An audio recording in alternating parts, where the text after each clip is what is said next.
Hello students, मेरा नाम है डॉक्टर जितेंद्र मीणा और यहाँ पर हम जो है 12वीं के जो जूलॉजी का पोर्शन है उसके चैप्टर्स के बारे में एक पहले क्विक रिवीजन रखेंगे और उसके बाद में उससे रिलेटेड जो भी क्वेश्चंस प्रीवियस ईयर्स में आए हैं उनके बारे में यहाँ डिस्कशन करेंगे। ठीक है, तो पहले हम थ्योरी पार्ट को एक बार जो है समराइज कर लेते हैं। इसमें हम बात करें तो ह्यूमन रिप्रोडक्शन के अंदर सबसे पहले बात करें तो ह्यूमन रिप्रोडक्शन कुछ एक इस तरीके का स्ट्रक्चर है जिसमें हम अगर देखें तो ये कई सारे ऑर्गन्स की एक असेंबली है जो मिलकर पूरे के पूरे मेल रिप्रोडक्टिव सिस्टम का फॉर्मेशन करती है।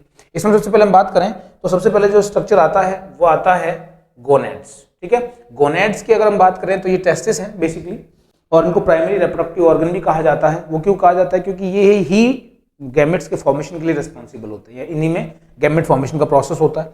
उसके अलावा दूसरे जो ऑर्गन्स हैं जो इसके साथ में प्रेजेंट होते हैं, जैसे कि जो हम बात करें टेस्टिस के साथ में एपिडिडाइमस होता है, इन दोनों को मिला के कलेक्टिवली हम टेस्टिकल्स कहते हैं। क्या कहते हैं? टेस्टिकल्स। ठीक है उसके अलावा ये जो टेस्टिकल्स हैं वो प्रेजेंट होते हैं इनटू द स्क्रोटम, जो एक बैग लाइक स्ट्रक्चर होता है outside the abdominal cavity between the both legs.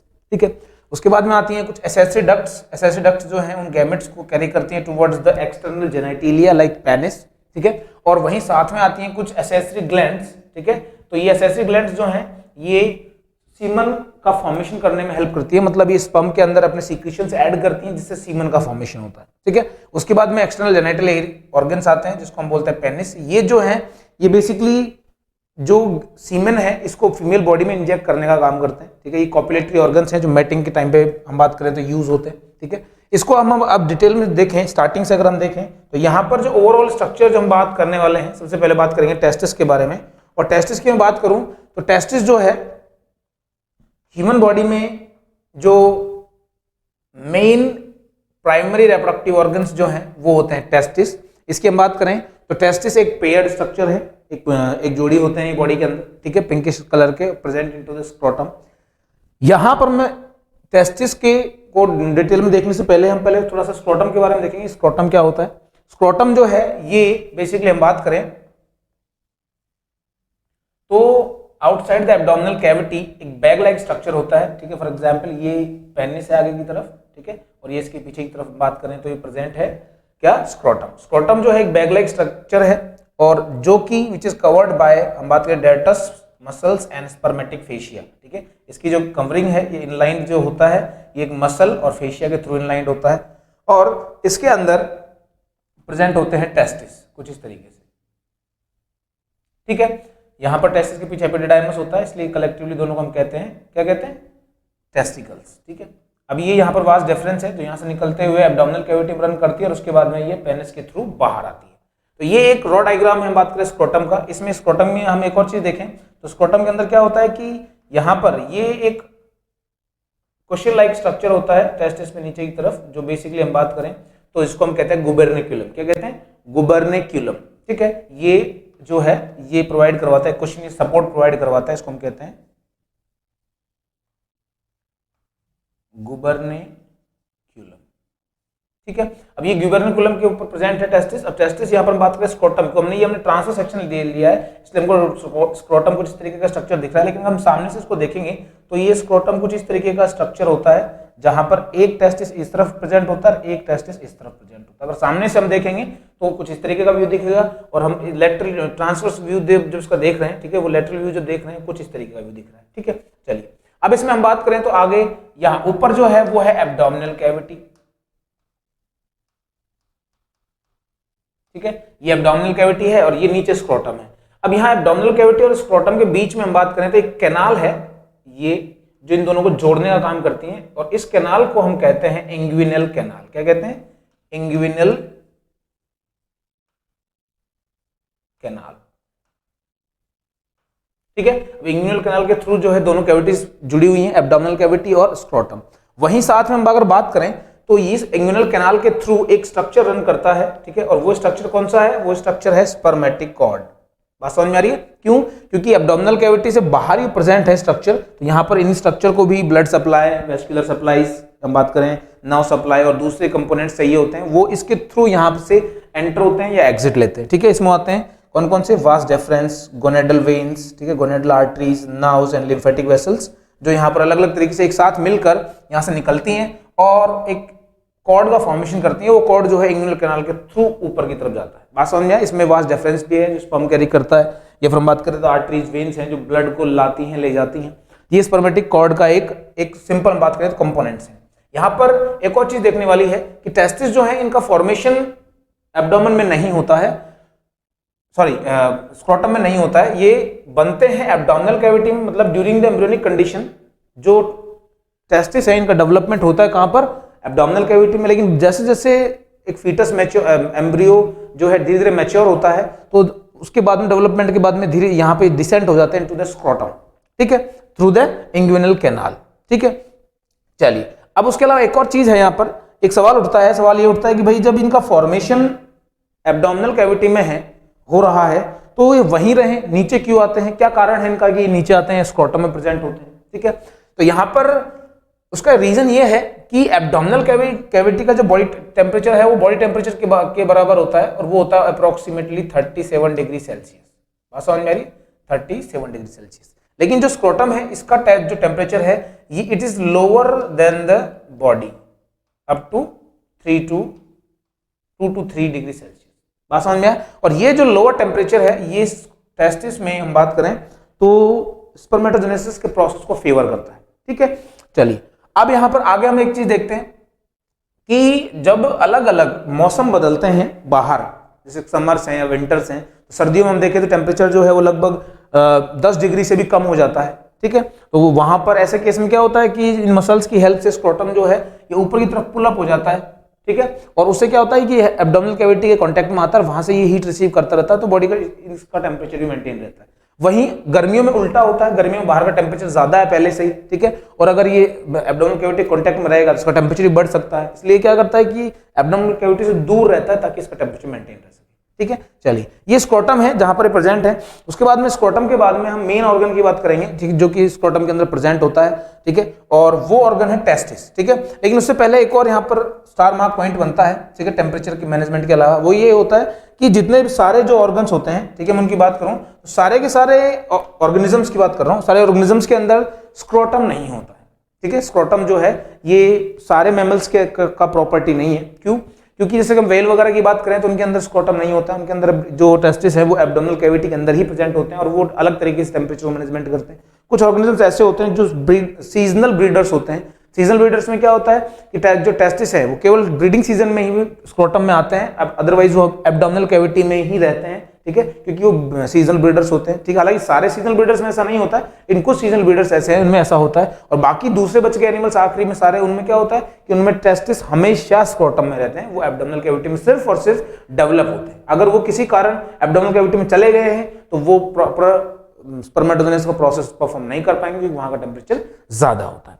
चलिए अब हम आगे देखते हैं, वो हम देखेंगे पूरे के पूरे हम बात करें तो टेस्टिस के बारे में। यहां तक हम देखा स्क्रोटम की बात देखी कि स्क्रोटम यहां प्रेजेंट है, इसके अंदर टेस्टिस है। अब उसके बाद हम जो अगली चीज देखने वाले हैं वो देखने वाले हैं टेस्टिस का इंटरनल स्ट्रक्चर। अब टेस्टिस के बारे में हमने थोड़ा देखा था कि टेस्टिस जो है बाहर से ओवल शेप दिखने वाले थे, एक पेयर्ड स्ट्रक्चर है, पेयर्ड हम बात करें तो स्ट्रक्चर है जो गैमेट फॉर्मेशन करता है, ठीक है। इसका लेकिन हम यहाँ पर देखें तो ये इसका एक ट्रांसफर सेक्शन है, देख स्ट्रक्चर ऑफ टेस्टिस, और हम इसको बात करें तो ये है टीएस, ट्रांसफर सेक्शन यहाँ पर ये है, ठीक है।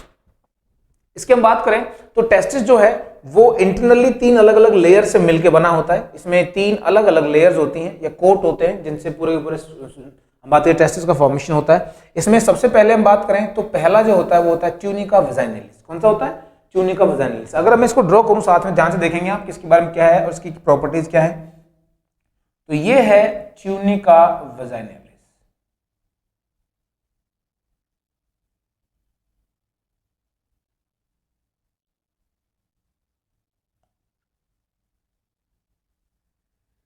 दिस स्ट्रक्चर जो मैंने रेड कलर से ड्रॉ किया है, ठीक है, ये है ट्यूनिका वजाइनलिस जो आउटर मोस्ट कवरिंग है। इस कवरिंग की खास बात ये है कि ये पूरे के पूरे टेस्टिस को कवर नहीं करती चारों तरफ से, ठीक है, सिर्फ ये आगे की तरफ से हम बात करें तो टेस्टिस को कवर करके चल रही है, ठीक है, और ये पूरे टेस्टिस को कवर नहीं करेगी। उसके बाद में दूसरी जो लेयर है वो है ट्यूनिका एल्बुजिनिया, ठीक है। ट्यूनिका एल्बुजिनिया की मैं बात करूंगा यहाँ पे, तो ट्यूनिका एल्बुजिनिया के साथ में कुछ चीजें हैं, खास चीजें हैं, वो क्या है हम देखेंगे। पहले देखते हैं ट्यूनिका एल्बुजिनिया है क्या, कहाँ था है। ट्यूनिका एल्बुजिनिया की बात करूँ, ट्यूनिका एल्बुजिनिया एक ऐसी लेयर है, एकमात्र लेयर है जो टेस्टिस को चारों तरफ से कवर करती है, कुछ इस तरीके से।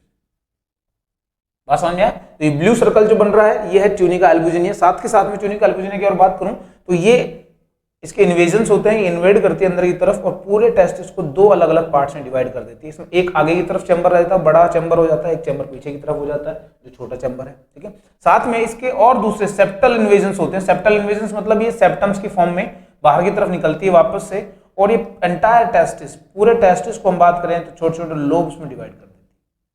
बात समझ में आया, ठीक है, छोटे छोटे लोब्स में डिवाइड कर देती है। और ये जो सेप्टम है इनका नाम होता है मीडियास्टाइनम टेस्टिस, ठीक है, जो कि पूरे हम बात करें टेस्टिस को अलग अलग लगभग 250 से 300, 250 से 300 के आसपास लोब्स में इसको डिवाइड करती है। हालांकि डायग्राम में कम दिख रहे हैं लेकिन अराउंड ऑल अराउंड हम बात करें कंप्लीट इतना फॉर्मेशन होता है। उसके बाद में आखिरी बच जाता है जो है वो लास्ट, और वो है हम बात करें तो ट्यूनिका वेस्कुलोसा। ट्यूनिका वेस्कुलोसा की बात करूं तो ये सबसे अंदर की सबसे इनर लेयर है, ठीक है, सबसे अंदर प्रेजेंट होती है और ये इन लोब्स में कुछ इस तरीके से प्रेजेंट है। यहाँ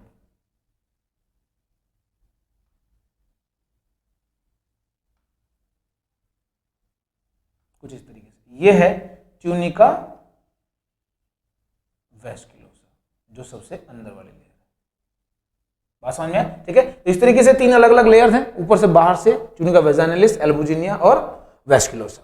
यहाँ पर उसके अलावा एक और चीज खास देखने को मिलती है कि इन जो हम बात करें जो जितने भी स्ट्रक्चर्स हैं इनके अंदर यहाँ पर एक स्पेशल ऑर्गन और है, ठीक है, और वो है जो इनके अंदर सबसे अंदर प्रेजेंट है वो है सेमेनिफेरस ट्यूब्यूल्स। यहाँ आप अगर देख पा रहे हैं तो यहाँ पर इसके अंदर सबसे अंदर एक कॉइल्ड स्ट्रक्चर जो है वो यहाँ प्रेजेंट है, जो सभी में प्रेजेंट है, ठीक है। इसको हम बोलते हैं सेमेनिफेरस ट्यूब्यूल। और सेमेनिफेरस ट्यूब्यूल की बात करें, सेमेनिफेरस ट्यूब्यूल फंक्शनल यूनिट्स होती हैं। क्या होती हैं? फंक्शनल यूनिट्स होती हैं हम बात करें तो टेस्टिस के अंदर। और वो क्यों होती हैं? क्योंकि फंक्शनल यूनिट वर्ड का मतलब क्या होता है कि फंक्शन, मेनली जो फंक्शन कोई ऑर्गन या कोई स्ट्रक्चर परफॉर्म कर रहा है, ठीक है, तो उसको हम क्या कहते हैं? Functional unit. जैसे कि एग्जांपल के तौर पे देखें तो किडनी के अंदर हम जब नेफ्रॉन की बात करते हैं तो नेफ्रॉन जो है उनको हम क्या कहते हैं? Functional units. क्यों? क्योंकि वो मेनली वहां पर हम बात करें तो यूरिन फॉर्मेशन का या बात करें तो ब्लड फिल्ट्रेशन का काम कर रहे हैं, ठीक है। तो यहाँ पर इस तरीके से यहाँ पर ये जो है फंक्शनल यूनिट्स है जो यहाँ प्रेजेंट है। अब यहाँ हम इसको आगे देखें तो पीछे की तरफ वाले पोर्शन में, टेस्टिस के अंदर पीछे वाले पोर्शन की मैं बात करूं तो आगे वाले चैम्बर में सिर्फ और सिर्फ आगे वाले चैम्बर में ही ये जो फंक्शनल ट्यूब्स हैं ये प्रेजेंट हैं। पीछे की तरफ ये ट्यूब्स जो हैं वो प्रेजेंट नहीं है। बात समझ में आ रही है?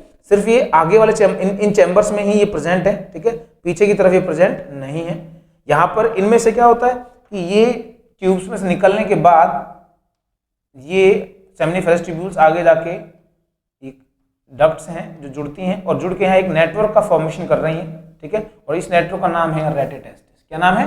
रेटिटेस्टिस, जो यहाँ से निकलने के बाद फॉर्म करेगा। और रेटिटेस्टिस से फिर आगे कुछ छोटी छोटी 19 to 20 ट्यूब्स निकलती हैं और जिनको हम कहते हैं वास एफरेंस। वास एफरेंस आगे जाके एपिडाइमिस को ज्वाइन करती है। बात समझ में आ रही? ठीक है। तो यहाँ पर इतना स्ट्रक्चर हमने यहाँ देखा जिसमें हमने क्या देखा कि भाई जो जितने भी ओवरऑल स्ट्रक्चर्स हैं वो इस तरीके से प्रेजेंट है। तीन लेयर हैं, ट्यूनिका वेजाइनालिस, ट्यूनिका एल्बुजिनिया, ट्यूनिका वेस्कुलोसा, ठीक है। अब उसके बाद में अब जो मेन चीज रह जाती है वो रह जाती है सेमिनिफेरस ट्यूब्यूल्स, ठीक है। सेमिनिफेरस ट्यूब्यूल्स को हम डिटेल में देखेंगे कि ये क्या है, ये क्या करती हैं, इनके अंदर कैसे हम बात करें गैमेट फॉर्मेशन होता है वो हम देखेंगे आगे। तो ये है एक टेस्टिस का इंटरनल स्ट्रक्चर। अब इसके बाद हम अब जो देखते हैं वो देखते हैं हम बात करें तो internal structure of seminiferous tubule. अब ये है एक सेमिनिफेरस ट्यूब्यूल का एक सेक्शन। अब यहाँ पर आप देख रहे होंगे कि यहाँ पर ये सेमिनिफेरस ट्यूब्यूल्स कैसे हैं। ट्यूब्यूल वर्ड का मतलब होता है ट्यूब लाइक स्ट्रक्चर, लेकिन यहाँ पर तो राउंड राउंड स्ट्रक्चर्स दिख रहे हैं। जैसा कि मैंने पहले बताया ये भी क्या है? एक ट्रांसवर्स सेक्शन है। क्या है? Transverse section. अब इसको ट्रांसवर्स सेक्शन कैसे एक्सप्लेन करेंगे कि ये कैसे दिखेगा? तो ये ऐसे दिखेगा, मान लीजिए हमारे पास बहुत लंबी ट्यूब है जो पानी वाली जो हम बात करें तो जो पाइप होती है, उस पाइप को हम एक कार्टून में फोल्ड, हमारे बहुत लंबी एक ट्यूब है, हमने उसको कार्टून में फोल्ड करके रख दिया और उस कार्टून को बीचों बीच अगर काटेंगे और उस कार्टून को अगर देखेंगे तो कैसे दिखेंगे? वो ट्यूब्स गोल गोल दिखेंगे। तो बिल्कुल इसलिए यहाँ पर ये हम बात करें तो ट्रांसफर सेक्शन है, अदरवाइज ये लॉन्ग स्ट्रक्चर्स है। बात समझ में आ रही? अब इसको मैं देखूं तो यहां पर आप देखेंगे कि ये एक स्ट्रक्चर है, एक सेमिनिफेरस ट्यूब्यूल है, एक ये दूसरी है, एक ये तीसरी है। इस तरीके से कई सारे अलग अलग जो है बात करें तो सेमिनिफेरस ट्यूब्यूल्स, ठीक है। अब यहाँ हम इसके इंटरनल सेल्स की बात हम करेंगे, उससे पहले हम एक और चीज देखते हैं कि इनके बीच में यहाँ पर एक खाली जगह बची हुई है, ठीक है। ये क्या है? जब हमने वो याद करो हमने बात करी कार्टून के बारे में, जिसमें हमने पाइप डाला था पानी का, तो क्या कार्टून में हमने पूरा सिर्फ पाइप ही भरा हुआ है? कुछ और है वहां पे? क्या पाइप सिर्फ पाइप है? नहीं, वहां पे एक और चीज है, वो क्या है? एयर, हवा। बात समझ में आई? क्योंकि पूरे कार्टून का अंदर का एरिया जो है पाइप ने कवर नहीं किया, किसने भी कवर किया हुआ है? हवा ने। एक तरीके से मान लीजिए ये वो वाला पार्ट है जिसको हम बोलते हैं इंटरस्टिशियल स्पेस। क्या कहते हैं? Interstitial space.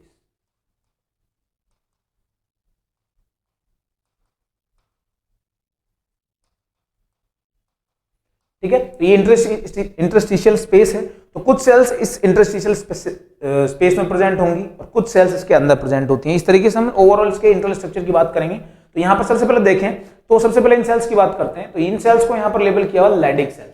तो सबसे पहला जो हम बात करें तो सबसे पहला जो आ जाता है वो आ जाती है लैडिक सेल्स।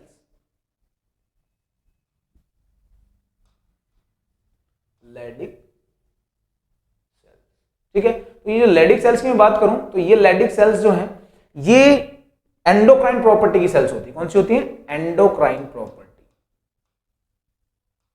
और आपको पता है एंडोक्राइन का मतलब क्या होता है? एंडोक्राइन का मतलब क्या होता है कि ये सेल्स हार्मोन्स का सीक्रेशन करती हैं। और उनमें से हम बात करें तो कौन सा हार्मोन आता है यहाँ पर? वो हार्मोन जो आता है उसका नाम क्या है? एंड्रोजन्स। क्या आते हैं? एंड्रोजन, जिसमें से आप टेस्टोस्टेरोन को कॉमनली जानते हैं, ठीक है, जो मेल सेक्स हार्मोन है, ठीक है। उसके अलावा जो दूसरे जो सेल्स यहाँ बच जाते हैं उसकी मैं अगर बात करूं तो यहाँ पर आप देखेंगे तो यहाँ पर इस तरीके से कुछ लार्ज सेल्स आपको दिखाई देंगे।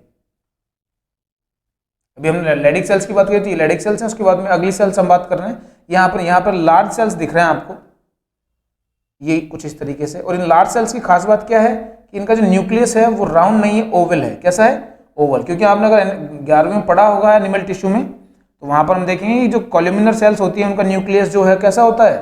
ओवल होता है, ना कि राउंड। जबकि ये जो सेल्स हैं दूसरे सेल्स वो है क्यूबॉइडल, और क्यूबॉइडल सेल्स जो है इनके न्यूक्लियस हम बात करें तो कैसे हैं? Round round. तो ये यहाँ पर सेल्स हैं। तो इन सेल्स की मैं बात करूं तो ये कौन सी सेल्स हैं? Cells of Sertoli. तो सेकंड सेल्स जो आ जाते हैं वो कौन से आ जाते हैं? Sertoli cells. सर्टोली सेल्स, ठीक है। सर्टोली सेल्स आ गए सेकंड वाले। और थर्ड जो आखिरी रह गए हैं, ठीक है, वो है कौन से?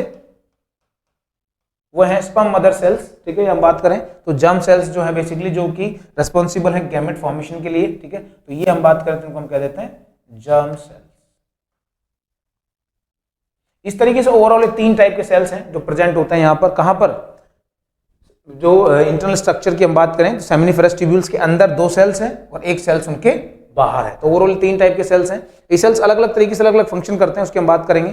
पहले हम इसको एक बार और इस सेल को के फंक्शन के लिए हम एक बार क्या करते हैं, सेमिनिफरस ट्यूब्यूल का एक डायग्राम ड्रॉ करके अलग से देखते हैं। तो यहां पर मान लीजिए कि ये जो स्ट्रक्चर है ये है सेमिनिफरस ट्यूब्यूल्स के अंदर सर्टोली सेल्स, ठीक है। अब यहां पर क्या होगा कि ये सर्टोली सेल्स हैं और उसके अलावा ये यहां पर थी गैमेट फॉर्मेशन करने वाली सेल्स, या हम बात करें तो जर्म सेल्स। तो ये सेल्स में क्या होगा? इन सेल्स में सेल डिविजन्स होंगे और सेल डिवीजन और डिफरेंशिएशन के थ्रू ये स्पर्मेटोजोआ, ये मैच्योर स्पर्म्स का फॉर्मेशन करेंगे। और ये स्पर्म्स क्या करेंगे? ये स्पर्म्स यहां से बनने के बाद हम बात करें तो इन सेल्स में जाके अपना सर धसा देते हैं और उसके बाद में ये यहां से न्यूट्रिशन गेन करते हैं। क्या करते हैं? न्यूट्रिशन गेन करते हैं। और उसके बाद में ये यहाँ पर आगे हम बात करें मैच्योरिटी की तरफ बढ़ते हैं। हालांकि मैच्योरेशन में कई सारे और अलग अलग ऑर्गन्स का भी इन्वॉल्वमेंट होता है, लेकिन यहाँ पर ये सेल्स जो है हम बात करें इनको क्या करती हैं? ये करती हैं यहाँ पर इनको न्यूट्रिशन प्रोवाइड करवाती है बेसिकली। तो इनका काम क्या हो गया? एक तरीके से न्यूट्रिशन प्रोवाइड करवाना। क्या है? न्यूट्रिशन प्रोवाइड करवाना, ठीक है। चलिए, उसके अलावा यहाँ पर हम बात करें तो और भी इन सेल्स के फंक्शन है। फॉर एग्जाम्पल कुछ हार्मोन्स की हम बात करें तो सिक्रेशन करती हैं। उन हार्मोन्स में हम बात करें तो एक आता है इनहिबिन, ठीक है, जिसको हम और डिटेल में देखेंगे जब हम फीडबैक सिस्टम पढ़ेंगे पूरे हार्मोन्स के बारे में, तो इसको और डिटेल में देखेंगे। एक होता है हम बात करें तो एंड्रोजन बाइंडिंग प्रोटीन्स, ठीक है, जो कि हम बात करें टेस्टोस्टेरोन वगैरह की, जब हम बात करें तो कंसंट्रेशन को इंक्रीज करने में हेल्प करते हैं। और जर्म सेल्स हैं, और जर्म सेल्स के बारे में हमको पता है ये सेल्स क्या करती हैं? ये सेल्स मिलने क्या करती हैं? स्पर्म फॉर्मेशन,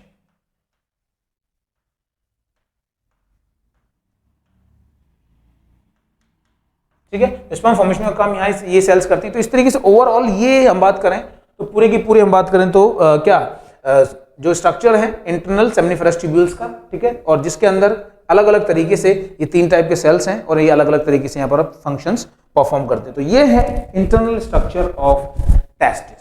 ठीक है, बात समझ में आती है। तो इंटरनल स्ट्रक्चर हमने पहले उसकी लेयर्स के बारे में बात करी, 3 लेयर से मिलकर बना हुआ है। ठीक है, कौन कौन से थे? Tunica, vaginalis, albuginea, vasculosa. उसके बाद में सबसे अंदर प्रेजेंट थे सेमिनिफेरस ट्यूब्यूल्स, और सेमिनिफेरस ट्यूब्यूल्स का ये इंटरनल स्ट्रक्चर है। सेमिनिफेरस ट्यूब्यूल्स के अंदर इस तरीके से अलग अलग टाइप की सेल्स प्रेजेंट है। ये 2 एरियाज हैं, ये अंदर ट्यूब है, उसके बाहर इंटरस्टिशियल स्पेस प्रेजेंट है। चलिए, अब इसके बाद में हम जो है दूसरे अलग अलग ऑर्गन्स की बात करेंगे। ठीक है, जो दूसरे स्ट्रक्चर्स की हम बात यहाँ करेंगे।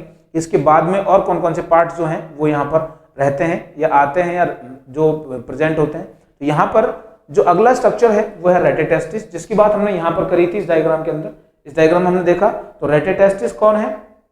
रेटेटेस्टिस ये पार्ट है, ठीक है, जो कि यहाँ पर पीछे ट्यूनिका, वेस्कुलोसा ने जिसको दो बैक पीछे वाला पार्ट में डिवाइड किया था, टेस्टिस के पीछे वाले पोर्शन के अंदर ही प्रेजेंट होते हैं रेटेटेस्टिस। और जो यहाँ पर जो डक्ट्स निकलती हैं, कहाँ से निकलती हैं?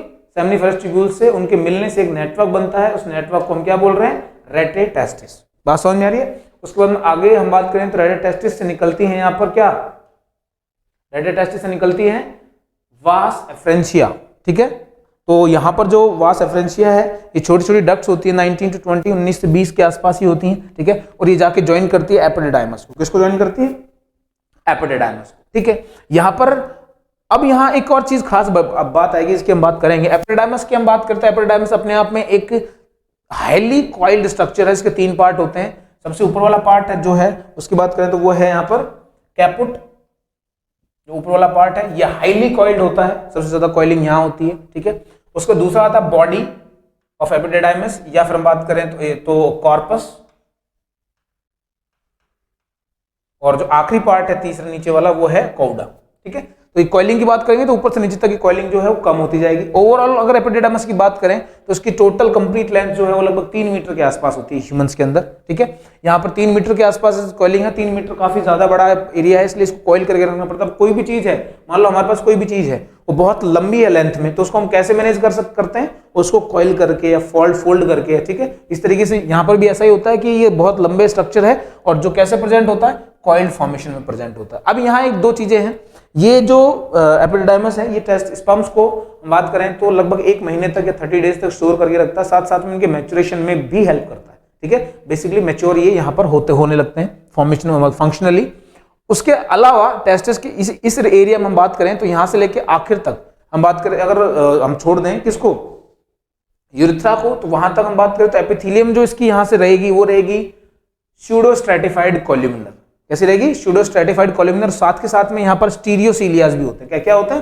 स्टीरियोसीलिया। स्टीरियोसीलिया की मैं बात करूं तो स्टीरियो जो सीलियाज है, स्टीरियोसीलिया जो यहाँ पर है, ये सीलिया क्या करते हैं? ये सिर्फ सरफेस एरिया इंक्रीज करते हैं, इनमें मूवमेंट्स नहीं होते हैं। ठीक है, तो यहाँ पर एपिडिडाइमस में एक्सटर्नल स्टोरेज और न्यूट्रिशन प्रोवाइड करने के लिए इनके अंदर स्टीरियोसीलियाज होते हैं, जो यहाँ पर हम बात करें तो इनको एक्स्ट्रा सरफेस एरिया प्रोवाइड करवाने का काम करते हैं। ठीक है, चलिए, तो ये है टेस्टिस का इंटरनल स्ट्रक्चर्स। के बाद में आगे आता है, वो आता है वास डेफरेंस, जो यहां से निकलता है किससे?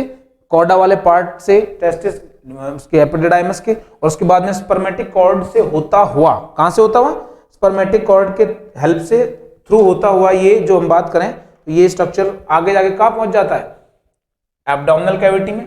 ठीक है, एब्डोमिनल कैविटी में ये रन करता है।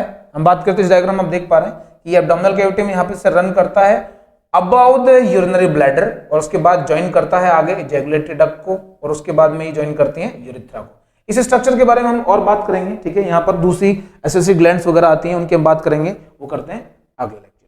चलिए, हेलो स्टूडेंट्स, तो हम डिस्कस कर रहे थे मेल रिप्रोडक्टिव सिस्टम के बारे में, जहाँ पर हमने अब तक जो है टेस्टिस के बारे में डिस्कशन किए थे। ठीक है, टेस्टिस के बाद में अब हम जो बात कर रहे हैं वो कर रहे हैं एपिडिडाइमस के बारे में। कि एपिडिडाइमस जो है वो हम बात करें तो बेसिकली टेस्टिस के पीछे की तरफ, या हम बात करें कि टेस्टिस की जो डोर्सल सरफेस होती है, ठीक है, उस तरफ प्रेजेंट होता है। ठीक है, और यहाँ पर हम आगे देखें तो एपिडिडाइमस जो है ये एक कॉइल्ड स्ट्रक्चर है, जो काफी जो है लेंथी होता है, अप्रोक्सीमेटली 6 मीटर्स इन लेंथ होता है ये। ठीक है, इसकी अगर हम बात करें तो जैसे कि यहाँ पर ये टेस्टिस है, तो टेस्टिस की हम बात करें तो टेस्टिस जो है उसके पीछे की तरफ जो पोर्शन होता है उसके ऊपर ये प्रेजेंट होते हैं। ठीक है, और ये इट्स हाईली कॉइल्ड स्ट्रक्चर।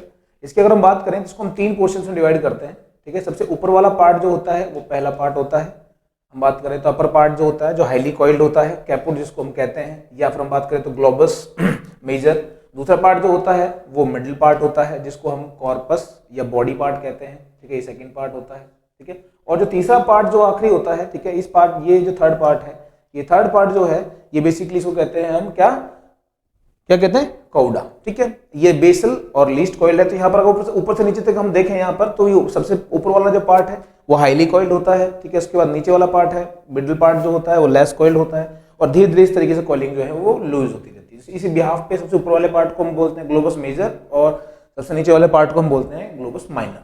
चलिए, उसके बाद में यहाँ पर हम बात करें तो जो एपिडिडाइमस है, इसके एपिथेलियम की अगर हम यहाँ बात करें तो यहाँ पर इसके अंदर जो एपिथेलियम है, ठीक है, इसकी जो एपिथेलियम होगी उसकी अगर हम बात करेंगे यहाँ पे, तो इसकी जो एपिथेलियम है बेसिकली वो होती है सीलिएटेड एपिथेलियम। कैसी होती है? सीलिएटेड एपिथेलियम होती है। और यहाँ जो सीलियाज जो है, ठीक है, सीलिएटेड एपिथेलियम होती है, और ये जो सीलियाज हैं वो भी कैसे होते हैं? स्टीरियोसीलियाज होते हैं। कैसे होते हैं? स्टीरियोसीलियाज, ठीक है। और जो स्टीरियोसीलियाज जो होते हैं इसकी वजह से क्या होता है कि ये सीलियाज जो है नॉन मोटाइल है, इनमें मूवमेंट्स नहीं होते हैं, ठीक है। और यहाँ ये जो सीलियाज है ये सरफेस एरिया इंक्रीज करने का यहाँ पर काम करते हैं, ठीक है। तो इसलिए यहाँ पर हम ये कहते हैं कि जो एपिडिडाइमस है इनका फंक्शन जो होता है वो स्पम्स जो हैं उनको टेम्परेरी स्टोर करने का जो है इनका फंक्शन है। ये अप्रोक्सीमेटली 1 महीने तक इसको स्टोर किया जा सकता है यहाँ पर। साथ के साथ में यहाँ पर इनकी फंक्शनल मैच्योरिटी जो होती है, किसकी? स्पम्स की, ठीक है। फंक्शनल जो मैच्योरिटी का मतलब क्या है? इसका मतलब यह है कि जो स्पम्स हैं ये फर्टिलाइज करने की कैपेबिलिटी यहाँ पर गेन करते हैं, they are able to fertilize, ठीक है। इस बिहाफ पे यहाँ पर होता है। अब यहाँ पर जो एपिडिडाइमस है, ठीक है, इसकी एपिथेलियम बात करें तो स्यूडो स्ट्रैटिफाइड सीलिएटेड एपिथेलियम होती है। उसके बाद एपिडिडाइमस का जो पार्ट है उससे निकलता है इसका जो हम बात करें तो अगला पार्ट, और वो पार्ट कौन सा होता है उसकी हम बात अगर करें तो ये पार्ट जो है वो यहां से निकलेगा, और ये पार्ट है वास डेफरेंस। कौन सा पार्ट है? वास डेफरेंस है, जो यहाँ के इसके कौन से पार्ट से निकलता है? कौडा पार्ट से निकलता है, जो सबसे लीस्ट कॉइल्ड पार्ट होता है, ठीक है। और उसके बाद में ये ज्वाइन करता है आगे फर्दर जो भी डक्ट्स होती हैं उनको, यूरेथ्रा को ज्वाइन करता है, और उसके बाद में बनता है यूरिनोजेनिटल ट्रैक, ठीक है, जहां से यूरिन और हम बात करें तो स्पम्स दोनों जाते हैं, ठीक है। अब यहाँ आगे अब अगली बात जो करने वाले हैं, ठीक है, अकॉर्डिंग टू डायग्राम, ठीक है, और वो कौन सी करेंगे हम, ठीक है, वो बात हम करने वाले हैं इसके बाद में जो स्ट्रक्चर्स जो हैं, ठीक है, जो मेल रिप्रोडक्टिव सिस्टम में आते हैं, ठीक है, और एसेसी ग्लैंड्स का फॉर्मेशन यहाँ पे करते हैं। अब ये मेल रिप्रोडक्टिव सिस्टम का एक डायग्राम है जिसके हम बारे में पहले डिस्कशन कर चुके हैं। तो ये वास डेफरेंस जो है ये सबसे पहले ऊपर की तरफ जाता है, और ये पहुंचता है कहां पर? कहां पहुंचता है? एब्डोमिनल कैविटी में, थ्रू इंग्विनल कैनाल, ठीक है, जहां पर इसको हम स्पर्मेटिक कॉर्ड का नाम देते हैं क्योंकि उसी का एक कंपोनेंट होता है, उसके थ्रू आता है एब्डोमिनल कैविटी में, और यूरिनरी ब्लड के ऊपर जाकर ये ज्वाइन करता है यहाँ पर इजैकुलेटरी डक्ट को। इसको ज्वाइन करता है इजैकुलेटरी डक्ट को। और इजैकुलेटरी डक्ट कहां से आती है? वो आती है कहां से? फ्रॉम द सेमाइनल वेसिकल, ठीक है। अब यहाँ हम ग्लैंड्स की बात करें तो एसेसरी ग्लैंड्स हैं, ठीक है, ये 3 एसेसरी ग्लैंड्स हैं यहाँ पर, ठीक है, जिनके बारे में हम डिस्कशन करेंगे। उनमें सबसे पहला ये जो ये ग्लैंड है, 1 नंबर इसको मैं दे रहा हूं यहाँ पे, ठीक है। तो ये ग्लैंड जो है 1 नंबर जो है वो है सेमिनल वेसिकल, दूसरा जो है वो है प्रोस्टेट ग्लैंड, और तीसरा जो है वो है बल्बोयूरेथ्रल या काउपर्स ग्लैंड, ठीक है। इनके बारे में हम यहाँ डिस्कशन करेंगे। यहाँ ये ग्लैंड्स जो हैं क्या करती हैं? ये ग्लैंड्स जैसे कि हमने देखा कि जो गैमेट टेस्टिस हैं उनके अंदर गैमेट्स प्रोड्यूस हुए, स्पर्म प्रोड्यूस हुए, वो स्पर्म्स जो हैं वो आके स्टोर हो जाते हैं into epididymis, and then they further proceed towards the external genitalia. लेकिन जब इजैकुलेशन होता है, या फिर हम बात करें जब सीमेन मतलब जब बात करें स्पर्म्स बाहर आते हैं, तो सिर्फ स्पर्म्स ही बाहर नहीं आते हैं, वो जो स्ट्रक्चर है उसको हम बोलते हैं सीमेन। क्या कहते हैं? सीमेन, जिसका इजैकुलेशन होता है। लेकिन टेस्टिस सिर्फ क्या बनाते हैं? सिर्फ स्पर्म बनाते हैं। तो सीमेन कैसे बनता है? ठीक है, तो सीमेन बनता है इन एसेसरी ग्लैंड्स की हेल्प से। ये एसेसरी ग्लैंड्स जो हैं ये अपने सीक्रेशंस उसमें ऐड करती हैं, और जिससे हम बात करें तो प्रॉपर इजैकुलेट या हम बात करें सीमेन का फॉर्मेशन होता है। यहां पर हम सबसे पहले हम बात करेंगे सेमिनल वेसिकल के बारे में। ये एक पेयर्ड ग्लैंड है, जैसे कि आप देख पा रहे हैं, एक इस तरफ है लेफ्ट में, एक राइट में है, ठीक है। और ये ग्लैंड जो है इसको हम बात करें तो यूरस मैस्कुलिनिस भी कहते हैं, ठीक है। तो यूरस मैस्कुलिनिस जो है ये इसका एक दूसरा नाम है। ये ग्लैंड बेसिकली हम बात करें तो ग्लैंडुलर एपिथेलियम, क्योंकि ग्लैंड है तो ऑब्वियसली इसकी एपिथेलियम कैसी होगी? ग्लैंडुलर एपिथेलियम होगी। और इसके सीक्रेशन की हम बात करें तो ये सीमेन के अप्रोक्सीमेटली 60 to 70% पार्ट का फॉर्मेशन करता है सीमेन के, ठीक है। ये gel like transparent substance add करता है इसके अंदर, और इसके सिक्रेशन का जो पीएच है वो होता है कितना 7.3, मतलब ये कैसा होता है, स्लाइटली कैसा होता है, एल्कलाइन, बेसिक होता है, एसिडिक इसका नेचर नहीं होता है, ठीक है। और इसमें एक बहुत इंपॉर्टेंट चीज होती है, उसकी बात हम करते हैं फ्रक्टोज। क्या करते हैं, फ्रक्टोज, जैसे कि यहाँ कहा गया फ्रक्टोज यहाँ इसमें प्रेजेंट होता है, और इसका सिक्रेशन कौन करता है, समाइनल वेसिकल। फ्रक्टोज को हम 2-3 तरीके से देखते हैं। सबसे पहली बात तो ये कि ये यहाँ पर फ्यूल की तरह काम करता है स्पर्म्स के लिए। जब एजैकुलेशन हो जाता है और एजैकुलेशन के बाद में एजैकुलेट या स्पर्म जो है वो पहुंच जाता है into the female reproductive system, तो उनके पास में न्यूट्रिशन का कोई सोर्स नहीं होता है, ठीक है, बट दे नीड एनर्जी, उनको एनर्जी की रिक्वायरमेंट होती है ताकि वो आगे स्विम करते हुए पहुंच सके एग तक, ठीक है, ताकि फर्टिलाइजेशन हो सके। तो वहां पर फ्यूल का काम जो है वो फ्रक्टोज के द्वारा किया जाता है। फ्रक्टोज जो है उसको एनर्जी प्रोवाइड करवाता है, और इसी वजह से यहाँ पर एक बहुत ही यूनिक फिनोमिना जो है देखने को मिलता है, क्या कि इस चीज को हम बात करें तो फॉरेंसिक साइंस में भी यूज किया जाता है। क्यों, जो फ्रक्टोज है ये हमारी बॉडी में सीमेन के अलावा और कहीं नहीं मिलता, इसलिए इसको जो रेप केसेस होते हैं, ठीक है, जैसे मान लो किसी भी लेडी का अगर रेप हुआ है तो उसमें क्या होता है, इसको फोरेंसिक एविडेंस की फॉर्म में यूज किया जाता है, क्योंकि ये सिर्फ और सिर्फ सीमेन में है। अगर मतलब किसी लेडी के साथ में रेप हुआ है तो मतलब उन दौरान in between A short period अगर उस लेडी का मेडिकल करवाया जाए तो उसके रिप्रोडक्टिव ट्रैक्ट में, वेजाइना में या यूट्रस में हम बात करें तो फ्रक्टोज मिलेगा। मतलब अगर वो मिल रहा है इसका मतलब है कि उस लेडी का रेप हुआ है या उसके साथ में फिजिकल कॉन्टेक्ट जो है वो बनाए गए, ठीक है। तो यहाँ पर फ्रक्टोज को हम यहाँ फोरेंसिक साइंस की फॉर्म में भी यूज करते हैं। उसके अलावा कुछ और जो है जरूरी कंपोनेंट्स होते हैं जो कि सेमिनल वेसिकल के सीक्रेशन में होते हैं। फॉर एग्जाम्पल हम बात करते हैं फाइब्रिनोजन। फिब्रिनोजन की हम बात करें, पता चल रहा है आपको, फिब्रिनोजन आपने नाम पहले भी पढ़ा होगा। ये इलास्टिक प्रोटीन फाइबर्स होते हैं जो क्लॉटिंग करने का काम करते हैं। साथ में प्रोस्टाग्लैंडिन, जहां पर हम बात करें तो ये एक लोकलाइज्ड हार्मोन है, ठीक है। उसके बाद सेट्रेट्स होते हैं, ठीक है। उसके बाद में इनोसिटॉल और सेवरल अदर प्रोटीन्स जो होते हैं वो इसके अंदर प्रेजेंट होते हैं। एक एक की बात करेंगे हम यहाँ पे। तो सबसे पहले हम बात करें प्रोस्टाग्लैंडिन की। प्रोस्टाग्लैंडिन जो है एक बहुत इंपॉर्टेंट रोल प्ले करता है। वो क्या, आपने जब डाइजेशन पढ़ा 11वीं क्लास की ह्यूमन फिजियोलॉजी में, तो वहां हम पढ़ते हैं कि एसोफेगस में पेरिस्टाल्टिक मूवमेंट्स होते हैं, या हम बात करें एलिमेंट्री कैनाल में पेरिस्टाल्टिक मूवमेंट्स होते हैं। पेरिस्टाल्टिक मूवमेंट्स क्या होते हैं, वो रिदमिक कॉन्ट्रैक्शंस एंड रिलैक्सेशंस होते हैं, जिससे कि जो फूड है वो अपने आप एलिमेंट्री कैनाल में आगे बढ़ता है। यहां पर ये जो प्रोस्टाग्लैंडिन हार्मोन है, ठीक है, ये क्या करता है, वेजाइना में जैसे जाता है तो वेजाइना के ऊपर एक्ट करता है, ठीक है। इसका फॉर्मेशन कहां से होता है, सेमिनल वेसिकल में, लेकिन एक्ट कहां करता है, वेजाइना में। वहां ये क्या करता है, वहां ये रिवर्स पेरिस्टाल्टिक मूवमेंट्स कॉज करता है। रिवर्स क्यों मैं बोल रहा हूं कि जैसे मान लीजिए हम यहां पर वेजाइना की बात करें तो ये हम बात करें तो ये वेजाइना वाला पार्ट हो गया, ये सर्विक्स है, और ये ऊपर की तरफ बात करें तो यूट्रस हो गया, ठीक है। तो यहां पर स्पर्म्स को यहां से ऊपर की तरफ जाना है, तो क्या होगा कि यहां पर जैसे ही प्रोस्टाग्लैंडिन के ऊपर वर्क करेगा तो यहां पर एक रिवर्स पेरिस्टाल्टिस होगा, जो कि पाथवे कैसे है, ऊपर से नीचे की तरफ, लेकिन यहां पर मूवमेंट कैसे हो रहे हैं, नीचे से ऊपर की तरफ। तो इसलिए बोल रहे हैं इसको रिवर्स पेरिस्टाल्टिस। और रिवर्स पेरिस्टाल्टिस ये मूवमेंट्स जो हैं ये स्पर्म्स को ओवम तक जाने में हेल्प करते हैं। बात समझ में आ रही है। तो ये सारे फंक्शंस जो होते हैं ये होते हैं सेमिनल वेसिकल। ध्यान रखेंगे इस चीज को आपको कि इसका जो है बेसिक सीक्रेशन होता है, ये 60 to 70% सीमेन का पार्ट ऐड करता है। इसमें फ्रक्टोज एक इंपॉर्टेंट फैक्टर है जो कि बात करें फ्यूल या एनर्जी प्रोवाइड करवाता है स्पर्म्स को, ठीक है। उसके अलावा फिब्रिनोजन है, प्रोस्टाग्लैंडिन है, सिट्रेट्स हैं, इनिसिटॉल है और दूसरे प्रोटीन्स हैं जो पूरे कंप्लीट सीमेन फॉर्मेशन में इन्वॉल्व होते हैं, ठीक है। उसके बाद में अगली जो ग्लैंड आती है, ठीक है, वो ग्लैंड की हम अगर बात करें तो अगली ग्लैंड का नाम है वो है प्रोस्टेट ग्लैंड। अब यहाँ प्रोस्टेट ग्लैंड को आप देख पा रहे होंगे आसानी से।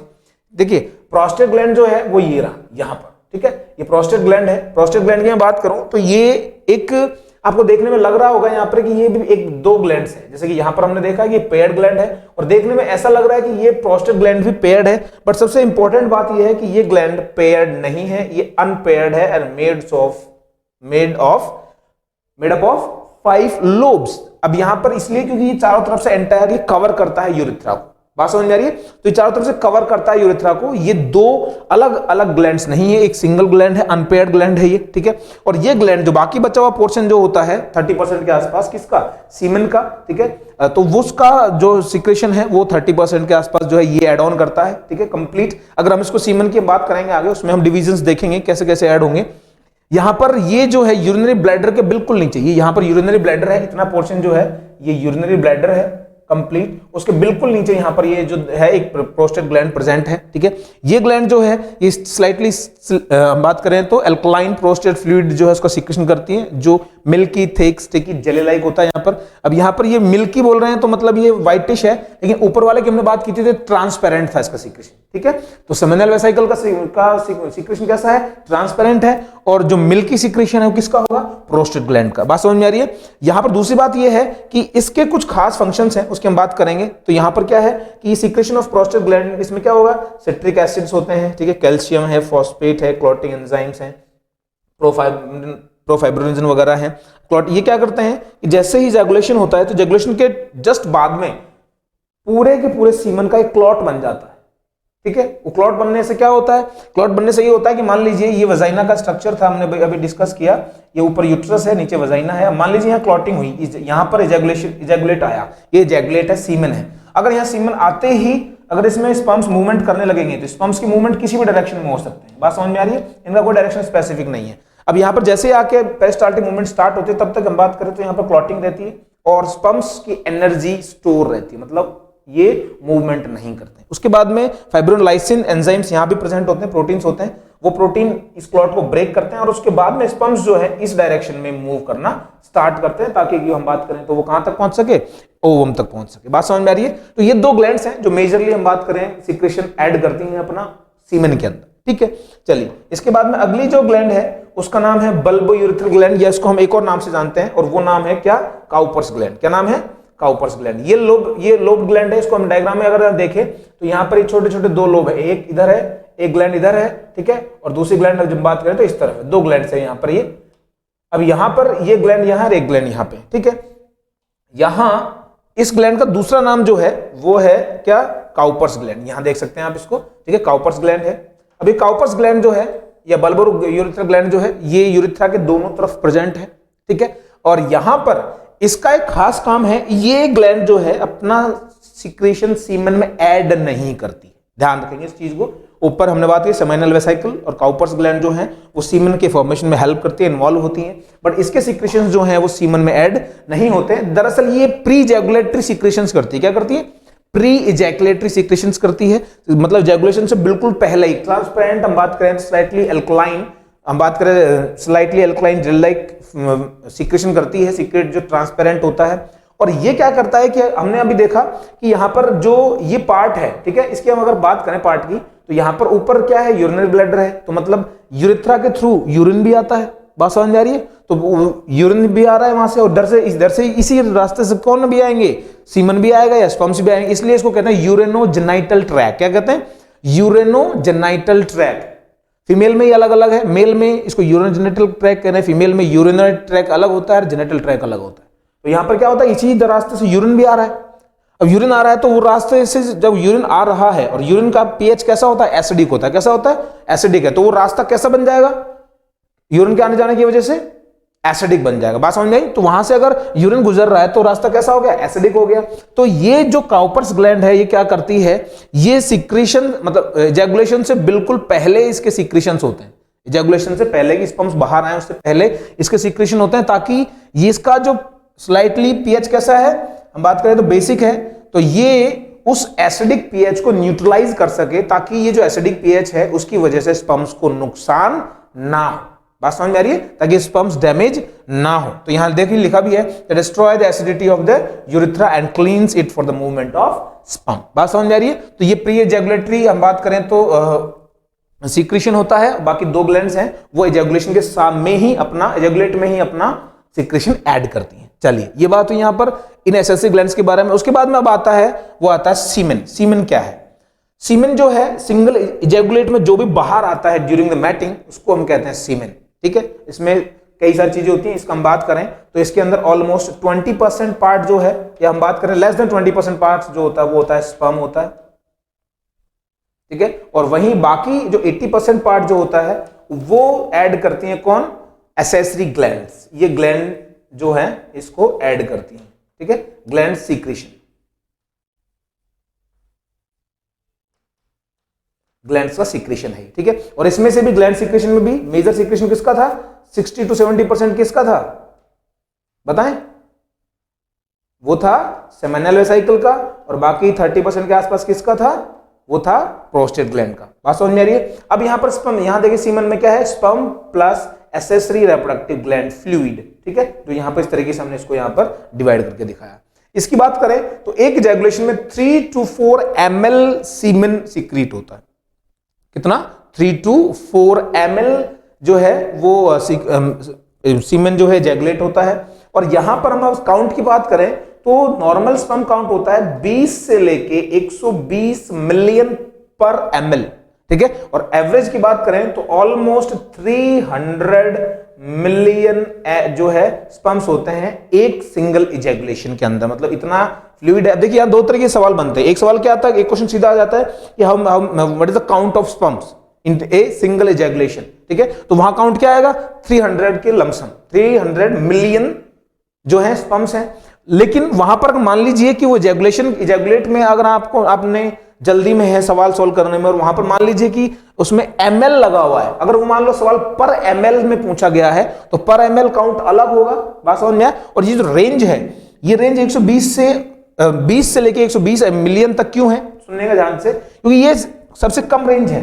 इससे कम रेंज अगर हुई तो वो क्या हो जाएगी, वो इंपोर्टेंसी नहीं, इनफर्टिलिटी जो है वो कॉज करेगी, मतलब वो पर्सन फर्टाइल नहीं है, वो पर्सन फर्टिलाइजेशन नहीं कर सकता। क्यों? क्योंकि जितने भी स्पर्म्स हैं, ये इतने स्पर्म्स एक इजैकुलेशन में निकलते हैं, लेकिन इनमें से 300 मिलियन स्पर्म्स हैं, इनमें से केवल 200 स्पर्म्स के आसपास ही एग तक पहुंच पाते हैं, और उनमें से कोई एक स्पर्म जो है वो फर्टिलाइजेशन करता है, ठीक है। In ideal cases, some in other cases जो ट्विंस वगैरह वाले जो बात करें उस केसेस में 2 फर्टिलाइजेशन 3 भी हो जाते हैं कई केसेस में, लेकिन वो रेयर केसेस होते हैं, ठीक है। तो यहां पर लिखा हुआ है 20 मिलियन से कम अगर इसका काउंट होता है, ठीक है, तो इसको ओलिगोस्पर्मिया कहेंगे हम वहां पे, ठीक है। और अगर एजोस्पर्मिया मतलब कि वहां पर स्पर्म्स तो है ही नहीं है, नियरली एब्सेंट है। बात समझ में आया? तो ये हम बात करें तो एसेसरी ग्लैंड्स हैं जो अपने अपने सीक्रेशंस ऐड करती हैं और साथ में इस सीमेन का फॉर्मेशन करती है। बात समझ में आई? चलिए, ये हुई एसेसरी ग्लैंड्स जो कि यहां पर हम प्रेजेंट है, ठीक है। तो हमने जो मेल रिप्रोडक्टिव सिस्टम है उसके अंदर हमने अब तक जो देखा उसमें क्या क्या देखा, उसमें हमने देखा कि जो स्ट्रक्चर है, ठीक है, टेस्टिस का स्ट्रक्चर देखा, एपिडिडाइमस का, एसेसरी डक्ट्स, उसके बाद में हम अब तक देखी है वो देखिए क्या, एसेसरी ग्लैंड्स जो सीमेन का फॉर्मेशन करती है। अब इसके बाद में हम आखिरी पार्ट की बात करेंगे, और वो आखिरी पार्ट जो है वो है, हम बात करें तो पेनिस, ठीक है। लेकिन पेनिस से पहले हम एक और चीज की हम डिस्कशन करेंगे, वो यूरिथ्रा। यूरिथ्रा को हम 2 जगह पढ़ते हैं, हम उसमें हमने यूरिथ्रा को कहां और पढ़ा होगा बताइए? एक्सक्रीटरी सिस्टम जो हम पढ़ते हैं 11वीं क्लास में वहीं पढ़ते, लेकिन हम थोड़ा सा यहाँ पर बात करेंगे इसके बारे में, यूरिथ्रा के बारे में। यूरिथ्रा की बात करें तो यूरिथ्रा जो है वो 3 पार्ट्स में डिवाइडेड होता है, ठीक है। यूरिथ्रा की बात करो तो एक रॉ डायग्राम बना देता हूं। मान लीजिए ये जो है ये है यूरिनरी ब्लैडर। यूरिनरी ब्लैडर से ये यूरिथ्रा निकलता है, इसके अंदर ऐड होती है क्या, वास डेफरेंस, और आगे जाके इस तरीके से ये पेनिस में चला जाता है, ठीक है। अब ये इधर से वास डेफरेंस से आ रही थी, अब यहां पर होता ये है कि यहां ये इतना पार्ट जो यहां तक का था, ऊपर वाला पार्ट, सबसे पहले पार्ट की बात करें, ऊपर वाला पार्ट है वो है प्रोस्टेट यूरिथ्रा, फिर बात करें मेम्ब्रेनस यूरिथ्रा, उसके बाद बात करें पेनाइल यूरिथ्रा। तो सबसे पहला वाला पार्ट यहां पर था, इसको हम बोलेंगे प्रोस्टेट यूरिथ्रा। दूसरा पार्ट जो बिल्कुल सबसे छोटा पार्ट होता है, ये यहां से इतना पार्ट है, ये प्रोस्टेट ग्लैंड यहां पर प्रेजेंट होती है। हम बात करें तो देखेंगे ध्यान से, ये प्रोस्टेट ग्लैंड जो है इस तरीके से कवर करती है, 5 लोब्स होते हैं और कवर करते हैं पूरे के पूरे यूरिथ्रा को, तो ये प्रोस्टेट यूरिथ्रा हो गया। उसके बाद में यहां पर जहां पर बल्बो यूरिथ्रल ग्लैंड्स होती हैं 2, जो बल्ब शेप ग्लैंड्स होती हैं, इतने पार्ट को हम जहां पर कहते हैं वो कहते हैं मेम्ब्रेनस यूरिथ्रा। क्या कहते हैं? मेम्ब्रेनस यूरिथ्रा, ठीक है। उसके बाद जो बाकी बच जाता है सबसे लंबा पार्ट, और वो कौन सा है, वो है पेनाइल यूरिथ्रा, जो कि पेनिस के अंदर प्रेजेंट होता है, पेनाइल यूरिथ्रा। बात समझ में? तो ये 3 पार्ट है यूरिथ्रा के, ऊपर से नीचे लेके नीचे की तक की तरफ, ठीक है। लेकिन यहां पर जो सबसे बड़ा पार्ट है वो पेनाइल यूरिथ्रा है। अब इसकी मैं बात करूं तो ये ऊपर वाला पार्ट है, ये कुछ पार्ट है जो केवल यूरिन कैरी कर रहा है, लेकिन बाकी पार्ट है इधर से क्या आएंगे, स्पर्म आएंगे। क्या आएंगे? स्पर्म आएंगे, और यहां से क्या आएगा, यूरिन आएगा। बात समझ में? तो दोनों का पाथ कॉमन हुआ कि नहीं हुआ? हो गया। इधर से स्पर्म आएंगे और इधर से यूरिन आएगा, तो पाथवे कॉमन हो गया, और कॉमन पाथवे होने की वजह से हम इसको कहते हैं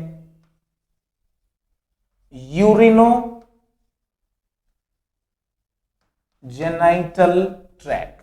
बात समझ में आ रही? यूरिनो मतलब यूरिन, जेनाइटल मतलब रिप्रोडक्शन से रिलेटेड वर्ड आ गया। तो यहां पर हम बात करें तो यूरिनोजेनिटल ट्रैक्ट इसको हम यहां पर कहते हैं, और जिसको हम कह रहे हैं ये है यूरेथ्रा। इसका सबसे बड़ा पार्ट है वो है पेनाइल यूरेथ्रा, सबसे छोटा पार्ट है वो है मेम्ब्रेनस यूरेथ्रा। इसकी हम बात करें तो ऊपर से बात है प्रोस्टेट यूरेथ्रा की तरफ अर्ली पार्ट जो होता है उसमें सारे में हम बात करें तो एपिथेलियम, ट्रांजिशनल एपिथेलियम होती है। ट्रांजिशनल एपिथेलियम को आपको पता है विदाउट बेसमेंट मेम्ब्रेन, एक स्ट्रेचेबल मेम्ब्रेन होती है, ठीक है, जो केवल यहां प्रेजेंट होती है सॉरी एक्सक्रीटरी सिस्टम के अंदर, यूरिनरी ब्लैडर और यूरेटर, और यहाँ पर अर्ली जो हम बात करें तो प्रॉक्सिमल पार्ट ऑफ यूरेथ्रा में प्रेजेंट होती है। बाकी पार्ट की हम बात करें तो वहां पर स्ट्रेटिफाइड स्क्वैमस एपिथेलियम होती है। कैसी होती है?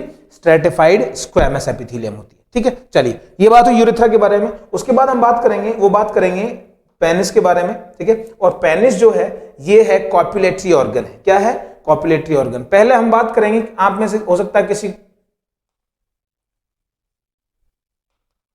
कॉपुलेटरी ऑर्गन, कॉपुलेटरी का मतलब क्या है पहले हम इस वर्ड को देखेंगे। हो सकता है कि आपने शायद ये वर्ड सुना हो लेकिन मतलब नहीं पता हो, मैं बता देता हूं आपको।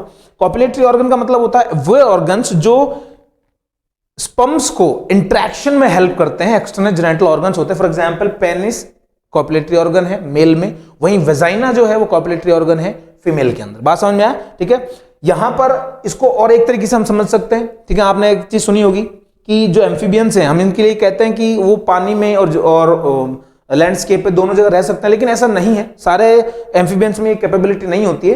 एक्चुअली ये इसलिए है क्योंकि एम्फीबियंस को फर्टिलाइजेशन के लिए वाटर की रिक्वायरमेंट ही होती ही है दोनों को, ठीक है, मेल फीमेल को। क्यों? क्योंकि दोनों में कोई कॉपुलेटरी ऑर्गन्स नहीं होते हैं, एम्फीबियंस के अंदर कॉपुलेटरी ऑर्गन्स नहीं होते, इसलिए क्या करते हैं वो दोनों अपने मेल फीमेल गैमेट्स को ड्रॉप कर देते हैं पानी में, वाटर में, और अपने आप एक्सटर्नल फर्टिलाइजेशन होता है। बात समझ में आ रही है? कॉपुलेटरी ऑर्गन क्या हुआ? तो कॉपुलेटरी ऑर्गन बेसिकली हम बात करें तो वो ऑर्गन्स हैं जो गैमेट्स को आपस में इंटरेक्ट करने में हेल्प करते हैं। उसमें मेल जो है जनरली ये होता है कि मेल ही अपने गैमेट्स को इंसर्ट करवाता है इनटू द फीमेल्स बॉडी। तो यहां पर जो मेल, हम ह्यूमंस के अंदर बात करें तो पेनिस जो है वो कॉपुलेटरी ऑर्गन है। इसकी हम बात करें तो ये एक इरेक्टाइल ऑर्गन है। इरेक्टाइल ऑर्गन का मतलब क्या होता है? जिसका साइज ज्यादा बड़ा हो सकता है, ठीक है, नॉर्मल से। तो यहां पर ये है। इसकी अगर बात करें मेनली तो इसके दो पार्ट होते हैं मेन। एक होता है इतना पार्ट जिसको हम बोलते हैं शाफ्ट। क्या कहते हैं? शाफ्ट, ठीक है, जो लॉन्ग पार्ट है। दूसरा ऊपर वाला पार्ट है जिसको हम बोलते हैं ग्लैंस पेनिस। क्या कहते हैं? Glans penis. बात समझ में? ग्लैंस पेनिकल जो पेनिस जो है वो कॉनिकल पार्ट है, ठीक है, जो बेसिकली हम बात करें तो आगे की तरफ होता है। पीछे वाला पार्ट है वो है शाफ्ट होता है। यहां पर आगे वाला ग्लैंस पेनिस जो है वो एक फॉरस्किन के थ्रू, इसको हम बात करें कोरोना कहते हैं, जो इसका प्रॉक्सिमल पार्ट है ग्लैंस पेनिस का, और ये टर्मिनल है, ये कॉनिकल हो जाता है। और ये जो पार्ट है ये पतले से स्किन फोल्ड फॉरस्किन के थ्रू कवर होता है। इसको फॉरस्किन या प्रीप्यूस कहते हैं। क्या कहते हैं? फॉरस्किन या प्रीप्यूस इसको यहां पर हम कहते हैं, ठीक है। यहां पर आपने एक और चीज देखी होगी कुछ पर्टिकुलर रिलीजन्स के अंदर, ठीक है, यहां पर क्या होता है कि फॉरस्किन को काट के हटा दिया जाता है छोटे बच्चों में ही, ठीक है, जिसको हम कथना कहते हैं बेसिकली, ठीक है। तो वहां पर उससे क्या होता है कि इन्फेक्शंस के चांसेस जो है वो कम रहते हैं। वो एक हाइजीन मेंटेन करने के हिसाब से होता है। वो बात है माइथोलॉजिकली बिलीव उसके कुछ और हो सकते हैं, लेकिन यहाँ पर वो है इन्फेक्शंस को रिड्यूस करता है, इन्फेक्शन की रेट को रिड्यूस करता है, बैक्टीरियल ग्रोथ को रिड्यूस करता है, ठीक है। चलिए अब इसके बाद हम आगे देखते हैं। तो ये दो पार्ट हो गए, शाफ्ट और पेनिस। अगर इंटरनली हम इसको अगर देखें तो इंटरनल यहां देखें दो डायग्राम है, एक डायग्राम ये है, एक डायग्राम ये है। ये इसका हम बात करें तो 2D डायग्राम है, ये एक तरीके से 3 डायमेंशनल डायग्राम है, ठीक है। इसमें हम बात करें तो यहां इसके अंदर मेन 3 कंपोनेंट्स होते हैं। कितने कंपोनेंट होते हैं? 3। अब जैसे कि यहां पर आपको देखने को मिल रहे हैं, तो यहां पर एक बीच में ये है, इसके बीच में से यूरेथ्रा निकल रहा है, तो ये आपको 4 दिख रहे हैं यहां पर। लेकिन यहां इसको इस तरीके से देखें तो 3 कंपोनेंट है, 2 कंपोनेंट ऊपर की तरफ है, एक कंपोनेंट नीचे है। ऊपर वाले दोनों कंपोनेंट एक ही है, जिनको कहा जाता है कॉर्पोरा कैवर्नोसा। क्या कहा जाता है? Corpora cavernosa. और ये वाला जो कंपोनेंट है ये केवल शाफ्ट पार्ट तक ही है। जैसे कि यहां पर आप देख पा रहे हैं, ये है बात करें कॉर्पोरा कैवर्नोसा, ये वाला पार्ट है जो यहां इसके दोनों तरफ प्रेजेंट है, ऊपर की तरफ है, यहां पर ये रहेगा। ये केवल कहां तक है? शाफ्ट पार्ट में है, ये ग्लैंस पेनिस वाले पार्ट में एक्सटेंड नहीं करता है, ठीक है। इसमें नीचे वाला पार्ट है उसको हम कहते हैं कॉर्पोरा स्पोरेंजियम, जो यहां पर इधर भी दिख रहा है। अब यहां पर इसमें थोड़ा ये देखने में अलग दिखाई दे रहा है, यहां अलग, इसलिए हमने दोनों डायग्राम दिखाए ताकि आपको क्लियर हो जाए कि एक्चुअली यहां पर किस तरीके से कॉन्फ़िगरेशन होता है, ठीक है। तो देखिए कॉर्पोरा स्पोरेंजियम जो है through out the length of penis होता है, जो ग्लैंस पेनिस में भी और शाफ्ट दोनों पार्ट में प्रेजेंट है। लेकिन हम बात करें कॉर्पोरा कैवर्नोसा की तो ये केवल किसमें है? शाफ्ट वाले पार्ट में। चलिए अब हम और कुछ बातों की बात करते हैं। यहां पर जो नहीं दिखाई दे रहे हैं छोटे छोटे पार्ट, यहां पर डॉर्सल हम बात करें तो ये है, तो ये है डॉर्सल आर्टरीज, ठीक है। फिर उसके बाद में होती है डॉर्सल वेन्स, ठीक है। यहां पर भी हम बात करें बीच वाले पार्ट में आर्टरीज और वेन्स होती हैं।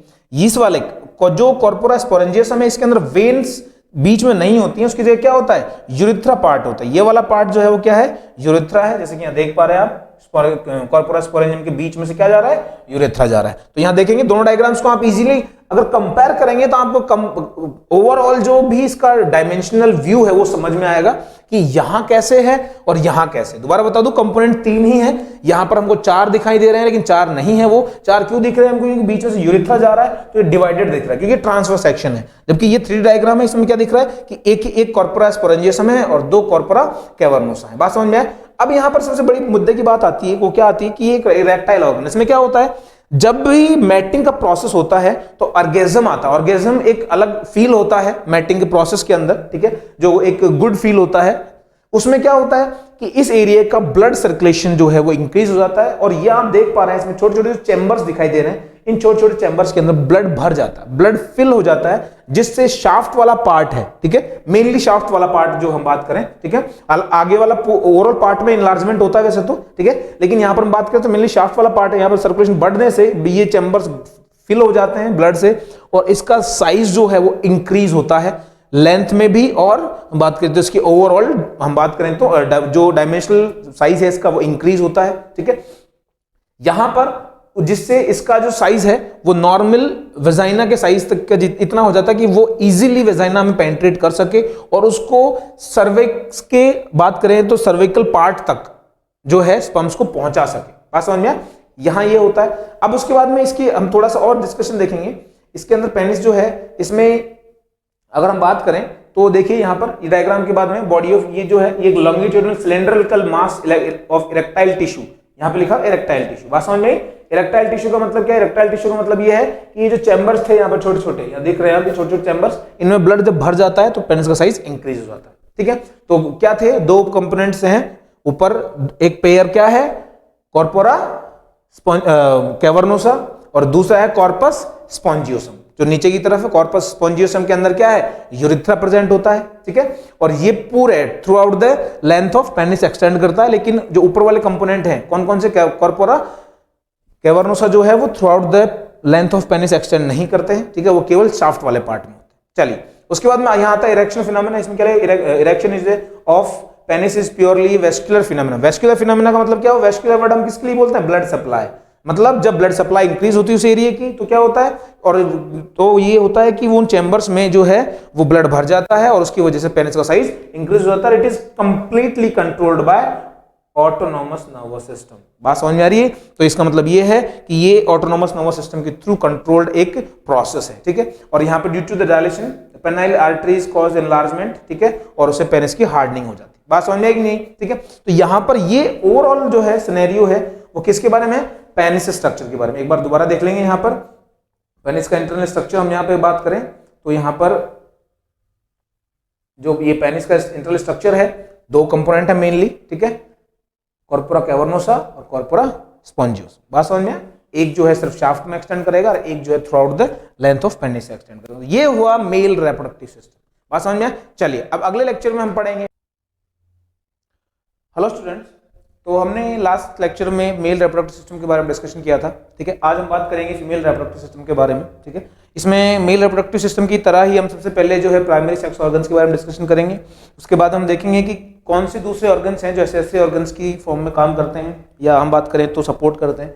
तो यहाँ हम सबसे पहले जो बात करने वाले हैं वो करने वाले हैं फीमेल रिप्रोडक्टिव सिस्टम के अंदर, जो कि एक जनरल स्ट्रक्चर है जो एक्सप्लेन करता है कि कौन कौन से ऑर्गन्स जो हैं वो मेल रिप्रोडक्टिव सिस्टम के अंदर प्रेजेंट है।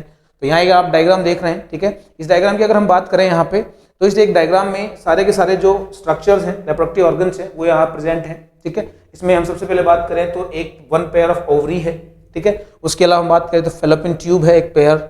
उसके अलावा हम बात करें तो एक यूट्रस है, साथ ही यहाँ पर एक सर्विकल रीजन है जो कनेक्ट करता है एक्सटर्नल जेनिटल ऑर्गन या हम बात करें कॉपुलेटरी ऑर्गन या वेजाइना को यूट्रस के साथ।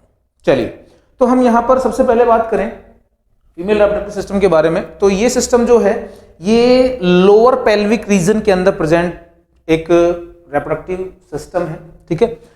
जिसके अलग अलग ऑर्गन्स हैं जो इसको फॉर्म करते हैं। हम बात करें इसकी एक अलग अलग ऑर्गन्स की एक असेंबली है जो कि लोअर पेल्विक रीजन के अंदर प्रेजेंट होती है। ठीक है, इसमें हम सबसे पहले बात करें तो यहाँ देख रहे हैं आप ओवरी, जो कि ओवरी को हमने जैसे कि हमने पिछले लेक्चर में डिस्कस किया था टेस्टिस के बारे में कि टेस्टिस जो है वो क्या है, प्राइमरी रिप्रोडक्टिव ऑर्गन्स। ठीक है, तो यहाँ पर ओवरी की भी मैं बात करूं तो ओवरी जो है वो एक प्राइमरी रिप्रोडक्टिव ऑर्गन है। क्यों? क्योंकि यहाँ पर भी गैमेट प्रोड्यूस होते हैं, बट यहाँ गैमेट कौन से प्रोड्यूस हो रहे हैं, फीमेल गैमेट्स। टेस्टिस में कौन से प्रोड्यूस हो रहे थे, मेल गैमेट्स। ठीक है, चलिए उसके बाद हम यहाँ देखें तो ओवरी जो है इसकी पोजीशन यहाँ पर हम देखें तो कुछ लिगामेंट्स के थ्रू जो है ओवरी अटैच होती है। ठीक है, जिसको हम बात करें तो जो ब्रॉड जो है लिगामेंट्स होते हैं, ठीक है, जिसको हम ओवेरियन लिगामेंट के नाम से जानते हैं। किस नाम से जानते हैं, ओवेरियन लिगामेंट्स। ठीक है, और ये ओवेरियन लिगामेंट्स की मैं बात करूं तो ये जो ओवेरियन लिगामेंट्स हैं, ठीक है, ये यहां अटैचमेंट प्रोवाइड करवाती हैं, ठीक है, ओवरी को।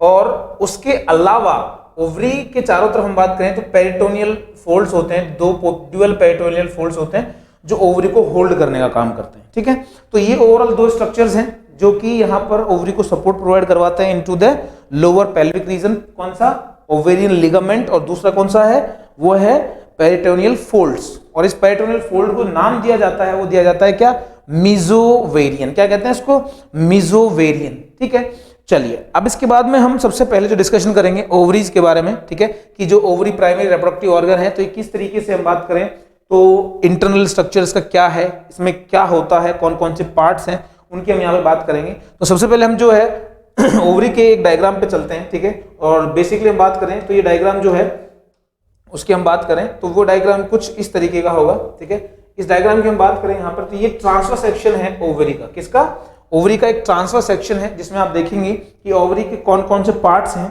ठीक है, और कौन कौन से पार्ट में कौन कौन सी लेयर्स हैं, वो क्या क्या करती हैं, उनके फंक्शंस क्या है, और जिसके लिए हम ओवरी को प्राइमरी रिप्रोडक्टिव ऑर्गन कहते हैं, वो जो गैमेट्स है उनका डेवलपमेंट यहाँ पे कैसे होता है। ठीक है, चलिए तो हम देखते हैं सबसे पहले तो ये ओवरी का एक ट्रांसफर सेक्शन है। इसमें हम बाहर से अंदर की तरफ अगर जाएंगे तो अलग अलग लेयर्स रहेंगी। ठीक है, और ये अलग अलग लेयर्स यहाँ पर लेबल्ड है, आप डायग्राम देख पा रहे होंगे। इस एक डायग्राम में ओवरी में मेंस्ट्रुएशन साइकिल के दौरान, ठीक है, मेंस्ट्रुअल साइकिल के दौरान जितने भी चेंजेस होते हैं उनका भी एक हम बात करें तो एक समराइज्ड व्यू इसके अंदर दिया हुआ है। ठीक है, चलिए तो हम सबसे पहले शुरुआत करते हैं उसी वर्ड से जहां हमने पिछले डायग्राम में छोड़ा था, और वो डायग्राम, वो वर्ड क्या था, वो था मीजोवेरियम। ये यहां पर आप देख रहे हैं मीजोवेरियम। तो मैंने बताया था आपको कि मीजोवेरियम क्या है, मीजोवेरियम एक पेरिटोनियल फोल्ड है जिसकी वजह से आप देखेंगे तो ओवरी की मैं बात करूं तो ओवरी जो है वो ऑलमंड शेप, ठीक है, ऑलमोस्ट 2 to 4 सेंटीमीटर लेंथ की एक पेयर्ड स्ट्रक्चर है जो लोअर पेल्विक रीजन में प्रेजेंट है with the attachment of the मीजोवेरियम। ठीक है, यहां उसके बाद अब मैं ट्रांसवर्स अगर सेक्शन में इसको बाहर से अंदर की तरफ मैं अप्रोच करता हूं तो मुझे सबसे पहले बाहर की तरफ जो है वो विसरल पेरिटोनियम मिलती है। क्या मिलती है, विसरल पेरिटोनियम। और पेरिटोनियम जो है वो स्किन फोल्ड्स हैं जो कि बेसिकली हम यहाँ बात करें तो वो अटैचमेंट प्रोवाइड करवा रहे हैं बाहर की तरफ। ठीक है, विसरल पेरिटोनियम जैसे ही है जो कि बाहर के जो भी फोल्ड्स हैं उनसे अटैच्ड होती है। और उसके बाद में इंटरनली में आऊंगा तो उसके बाद जो दूसरी लेयर जो आती है, सबसे पहले कौन सी थी, सबसे पहले ये विसरल पेरिटोनियम। उसके बाद जो दूसरी लेयर आती है, ठीक है, वो आती है जर्मिनल एपिथेलियम। कौन सी आती है, जर्मिनल एपिथेलियम। जर्मिनल एपिथेलियम की मैं बात करूं, ध्यान से सुनेंगे आप इस चीज को, यहां पर कुछ इंपॉर्टेंट पॉइंट्स हैं।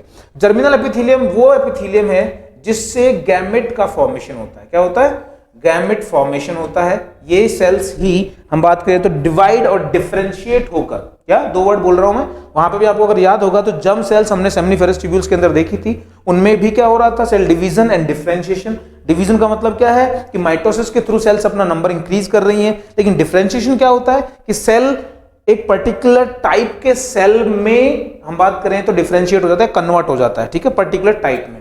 यहां पर अब इसके बाद में हम बात करें तो ये जो जर्मिनल एपिथेलियम है इसमें जो सेल्स हैं, ये सेल्स कैसे होते हैं, क्यूबॉइडल होती है लेयर। कैसी होती है, क्यूबॉइडल। ये क्यूबॉइडल एपिथेलियम है। ठीक है, बेसिकली हम बात करें तो, और जो कि गैमेट फॉर्मेशन का यहां पर फंक्शन करती है। ठीक है, चलिए उसके बाद में हम और नीचे जाएंगे तो एक और लेयर आती है जो थर्ड लेयर है। ठीक है, और वो थर्ड लेयर है ट्यूनिका एल्बुजिनिया। कौन सी लेयर है, ट्यूनिका एल्बुजिनिया। ट्यूनिका एल्बुजिनिया की मैं बात करूं तो आपको अगर याद होगा तो ट्यूनिका एल्बुजिनिया हमने पहले वर्ड सुना है कहां पर, टेस्टिस, बिल्कुल एग्जैक्टली टेस्टिस के इंटरनल स्ट्रक्चर की जब हमने बात करी थी तो वहां पर भी ट्यूनिका एल्बुजिनिया नाम की ही एक लेयर थी, ठीक है। तो यहां पर भी है जो सबसे इंटरनली हम बात करें सबसे बाहर वाले रीजन के अंदर, तो तीसरी लेयर है वो है कौन सी, ट्यूनिका एल्बुजिनिया। कौन सी लेयर है, ट्यूनिका एल्बुजिनिया। अब उसके बाद हम आगे और चीजों के बारे में डिस्कशन अब यहां करेंगे, तो उसमें हम क्या देख पाएंगे, अब बच गया अंदर का पार्ट टोटल, ठीक है। तो इसमें हम अंदर वाले पार्ट को अगर हम देखें तो इसको हम हम बात करें तो दो जनरल कॉमन रीजंस में डिवाइड कर सकता हूं मैं इसको मैं एक रीजन ले लेता हूं जो बीच में है, और एक वो बच गया जो ट्यूनिका एल्बुजिनिया के अंदर और ये इस वाले रीजन में प्रेजेंट है। तो बाहर वाले पार्ट को हम बात करते हैं तो क्या नाम दे देते हैं हम यहाँ पर, कॉर्टेक्स। ये आप देख पा रहे होंगे यहाँ पे लिखा हुआ है कॉर्टेक्स, ठीक है। और जबकि जो अंदर वाला पार्ट है, बीच वाला पार्ट है, उसको हम नाम दे देते हैं क्या, मेडुला।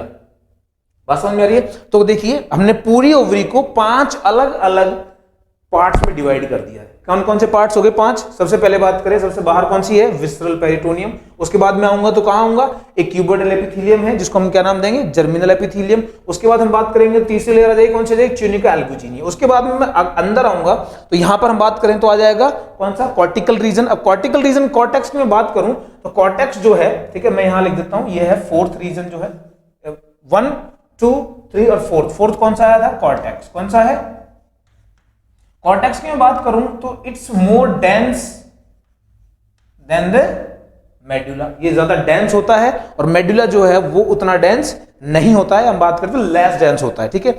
इस पार्ट में हम और अगर चीजें देखें तो यहां पर हम बात करें तो फाइब्रस व्हाइट फाइब्रस टिश्यूज की हम बात करें, डेंसिटी की अगर बात करें तो आपने 11th क्लास में एक डेंस रेगुलर डेंस और हम बात करें तो लूज कनेक्टिव टिश्यूज पढ़े थे बिल्कुल। तो उसी के भी आप देखिए चीजों को जोड़ने की आवश्यकता है, समझना रटने में बहुत फर्क है।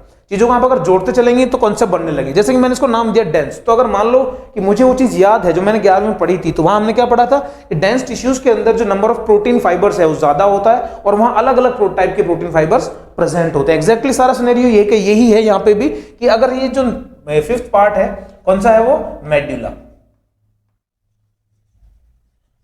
ठीक है। अब मेडुला की बात करूंगा तो मैंने इसको क्या बोला है, लेस डेंस। क्या बोल रहा हूं मैं, लेस डेंस। जबकि हम बात करें तो कॉर्टिकल रीजन जो है वो कैसा है, ज्यादा डेंस है, हाईली डेंस है। तो यहां पर क्या होगा कि इसमें डेंसिटी का रीजन या डेंस होने का जो रीजन है वो प्रोटीन फाइबर्स ही है, सेम, ठीक है। और वहीं मैं बात करूं तो इस पार्ट में प्रोटीन फाइबर्स कम होंगे। समझ में आ रही बात। तो कॉर्टिकल रीजन में प्रोटीन फाइबर्स कौन से, कोलेजन, रेटिकुलिन, इलास्टिन, ये प्रोटीन फाइबर्स जो हैं वो ज्यादा होते हैं, लेकिन यहां पर इनका नंबर कम होता है। लेकिन उसी बिहार पे हम बात करें तो आप यहाँ देख पा रहे हैं कि इसके अंदर और जो हम बात करें तो और दूसरे ब्लड वेसल्स हैं। तो जो मेडुलरी पार्ट है, मेडुला जो है इसकी मैं बात करूं तो it is more vascular. Vascular का मतलब आपको पता होगा, वेस्क्यूलर का मतलब आपको पता होगा, नहीं पता तो मैं बता देता हूं। वेस्क्यूलर का मतलब होता है वो पार्ट जहां पर ब्लड सप्लाई ज्यादा होती है। जिस पार्ट की ब्लड सप्लाई रिच होती है उसको हम बोलते हैं, क्या बोलते हैं, बिल्कुल मोर वेस्क्यूलर पार्ट। तो यहां पर ये पूरा रीजन है एक ट्रांसफर सेक्शन, इसमें हम 5 पार्ट्स में पूरी ओवरी को हमने यहां पर डिवाइड कर दिया बाहर से अंदर की तरफ। अब इसमें यहां आप अगर देख पा रहे हैं तो अलग अलग इवेंट्स दिख रहे हैं आपको यहां से, ठीक है। यहां से हम बात करें तो जर्मिनल एपिथेलियम से शुरुआत करेंगे कि भाई जर्मिनल एपिथेलियम में क्या हुआ कि जो मेंस्ट्रुअल साइकिल जब हम बात करें तो उसमें अलग अलग इवेंट्स होते हैं, उसको मेंस्ट्रुअल साइकिल में पढ़ेंगे। लेकिन फिलहाल हम ओवरी में होने वाले चेंजेस की बात कर लेते हैं कि through out the menstrual cycle एक ओवरी में क्या क्या चेंजेस होते हैं, ठीक है, और वो किस तरीके से प्रोसीड करते हैं। चलिए इसकी हम बात देख लेते हैं। तो सबसे पहले शुरुआत होती है यहाँ पर आप एक देख रहे होंगे एग ट्यूब, यहाँ पर एक वर्ड लिखा हुआ है, ठीक है। इस एग ट्यूब को मैं अगर बात करूं तो ये जो एग ट्यूब है, ये एग ट्यूब बेसिकली हम बात करें तो ये एग ट्यूब जो है ये एक ट्यूब है जो कि रेस्पॉन्सिबल है इस सारे के सारे पार्ट को इनिशिएट करने के लिए। किसके लिए, इनिशिएट करने के लिए रेस्पॉन्सिबल जो पार्ट है वो यहां पर ये है। अब मैं इसको एक तरीके से एक्सप्लेन करूं अगर यहां पर करता हूं तो देखिए कैसे करेंगे। इस ट्यूब को हम यहां जो नाम दे रहे हैं वो नाम दे रहे हैं, इसको कहा जाता है पेफ्लर्स कैनाल। क्या कहा जाता है, एग्जैक्टली पेफ्लर्स कैनाल, पेफ्लर्स कैनाल, ठीक है। पेफ्लर कैनाल, ये इसको एग ट्यूब भी नाम दिया है, ठीक है। और इस एग ट्यूब पे ही प्रेजेंट होते हैं और वो क्या प्रेजेंट होते हैं, वो होते हैं एग नेस्ट। यहां लिखा होगा आपने देखेंगे, ये एग नेस्ट जो स्ट्रक्चर है ये पेफ्लर्स कैनाल्स के साथ अटैच होते हैं और यही वो पार्ट है जो FSH हार्मोन के इन्फ्लुएंस से इसके अंदर जो प्राइमरी oocytes होती हैं, हम बात करें तो उनका प्रोलिफरेशन, वो डिवाइड होकर सेकेंडरी oocytes का फॉर्मेशन करती हैं और ये सारी सेकेंडरी oocytes यहाँ पे एक्यूमुलेटेड है, ठीक है। और ये सेकेंडरी oocytes स्टिमुलेट होती हैं ताकि इनका मैचुरेशन हो फॉलिकल्स की फॉर्म में, ठीक है। तो यहाँ आप देख रहे हैं, यहाँ पर इससे एग्नेस से यहाँ पर FSH अंडर द, यहाँ मैं लिख देता हूँ under the influence of FSH hormone. FSH का नाम ही है क्या, फॉलिकल स्टिमुलेटिंग हार्मोन। तो यहाँ पर क्या होगा, FSH की वजह से, FSH के सिक्रीशन से यहाँ पर ये जो सेल्स हैं इनके अंदर बेसिकली क्या होता है, स्टिमुलेशन होता है और ये इनमें से कोई एक सेल, देखिए सेकेंडरी oocytes जो हैं कई सारे, अभी देखिए FSH सिक्रीट हुआ, उसने ट्रिगर किया, यहाँ पर हम बात करें एग नेस्ट को, तो जरूरी तो नहीं है केवल एक ही सेकेंडरी oocyte वहां पर हम बात करते हैं स्टिमुलेट होगी, वहां पर कई सारी सेकेंडरी oocytes स्टिमुलेट होती हैं, ठीक है। लेकिन उनमें से कोई एक इन जनरल टर्म्स में बात करूं तो कोई एक सेकेंडरी oocyte ही आगे प्रोसीड होती है, बाकी सारी का जो फॉलिकल्स बचती हैं जो कि स्टिमुलेट हो चुकी थी लेकिन वो आगे प्रोसीड नहीं करी हैं, वो सारी डिस्ट्रॉय हो जाती है, उनको उसको बोलते हैं फॉलिक्यूलर एट्रेजिया। क्या कहते हैं, फॉलिक्यूलर एट्रेजिया, ठीक है। तो यहाँ पर आप देख भी पा रहे होंगे एक रीजन है यहाँ पर, कौन सा है, एट्रेटिक फॉलिकल्स, ठीक है। तो ये एट्रेटिक फॉलिकल्स क्या है, ये वो फॉलिकल्स हैं जो आगे प्रोसीड नहीं किए और यहाँ पे आके डिस्ट्रॉय हो गई, ठीक है। तो इनमें से यहाँ पर ये एक फॉलिकल है जिसको मैं यहाँ पर इसको लेबलिंग कर रहा हूँ अलग से, 1 प्राइमरी फॉलिकल। ये फॉलिकल्स जो हैं under the stimulation of hormones आगे प्रोसीड करती हैं। प्राइमरी फॉलिकल से हम बात करें तो दूसरा बनता है सेकेंडरी फॉलिकल। यहाँ आप देख पा रहे हैं इस फॉलिकल का साइज कंटिन्यूअसली इंक्रीज हो रहा है, बात समझ में। इसमें बहुत सारे चेंजेस होते हैं, वेरियस चेंजेस होते हैं। यहाँ पर हम बात करें तो उन सारे चेंजेस की हम और बात करेंगे, लेकिन वो बात करेंगे जब हम पढ़ रहे होंगे ओवम का इंटरनल स्ट्रक्चर या सेकेंडरी oocyte का स्ट्रक्चर और हम बात करें तो oogenesis का प्रोसेस, तो वहां पर उसको डिटेल में देखेंगे। लेकिन आप देख पा रहे हैं यहाँ पे कि यहाँ पर एक डेंस बॉडी है जो धीरे धीरे कैविटी के में कन्वर्ट हो रही है, इसको हम एंट्रम बोलते हैं। और ये एंट्रम कंटिन्यूअसली बड़ी होती रहती है, continuously it's growing and acquiring appropriate size, जिसको हम यहाँ पर नाम देंगे एटलीस्ट क्या, मैच्योर फॉलिकल। बात समझ में आ रही है कि नहीं आ रही। तो देखिए यहाँ पे क्या हो रहा है, प्राइमरी फॉलिकल कंटिन्यूअसली ग्रेजुअली हम बात करें इसका साइज इंक्रीज हो रहा है और यहां पर इसमें ये पूरा का पूरा जो पार्ट है ये फॉलिकल नाम दिया है, ध्यान देंगे इसको। पूरा पार्ट सेकेंडरी oocyte नहीं है, सेकेंडरी oocyte इसके अंदर वाला पार्ट है और इस पूरे पार्ट को हम बोलते हैं फॉलिकल, ठीक है। ये फॉलिकल जो है under the stimulation of hormone estrogen जो है इसका साइज इंक्रीज होता रहता है और ये मैच्योर हो जाती है around the 14th day of menstrual cycle. और उसके बाद LH के अंडर, LH सर्ज जिसको हम कहते हैं, उसकी वजह से यहां पर ओव्यूलेशन होता है और इस ग्राफिन फॉलिकल का एक पार्ट जो बीच में था, यहां आप देख पा रहे हैं इसको सेकेंडरी oocyte हम कह रहे हैं, ये केवल ये बीच वाला पार्ट टूट के बाहर निकल जाता है ओवरी से। बात समझ आ रही, ओवरी से बाहर निकल जाता है और बाहर निकलने के बाद अब इस स्ट्रक्चर को हम कहते हैं यहाँ पर ये है सेकेंडरी oocyte, ठीक है, जो आगे फर्टिलाइजेशन में पार्ट लेती है। और पीछे क्या रह गया, पीछे रह गई एक रप्चर्ड फॉलिकल। क्या रह गई, रप्चर्ड फॉलिकल। ये कैसे है, जैसे कि सुनिए, मान लीजिए कि बोर्ड है, ये दीवार पर टंगा हुआ, अगर मान लो मैं इस बोर्ड को पकड़ के खींच दूं दीवार में से तो बोर्ड तो अलग हो जाएगा, ठीक है। अब बोर्ड अलग हो गया तो क्या सिर्फ बोर्ड ही अलग होगा, नहीं, दीवार में जो स्क्रूज लगे हुए हैं तो वो स्क्रूज भी जब बाहर आएंगे तो क्या होगा, दीवार का भी कुछ पार्ट टूटेगा नहीं टूटेगा। तो हम ये कहते हैं कि ये जो सेकेंडरी oocyte है ये बोर्ड है और पीछे जो रप्चर्ड फॉलिकल रह गई वो टूटी हुई दीवार है। बात समझ में आ रही है। तो यहां पर सेकेंडरी oocyte जब बाहर आ गई तो पीछे जो रप्चर्ड फॉलिकल रह गई है ये आगे जाके कॉर्पस ल्यूटियम में ट्रांसफॉर्म होती है, जो कि फर्दर एक टेम्परेरी एंडोक्राइन ग्लैंड जिसको कहते हैं। ये 2015 नीट में पूछा गया एक सवाल है, ठीक है, इसके बारे में डिस्कस करेंगे आगे, ठीक है।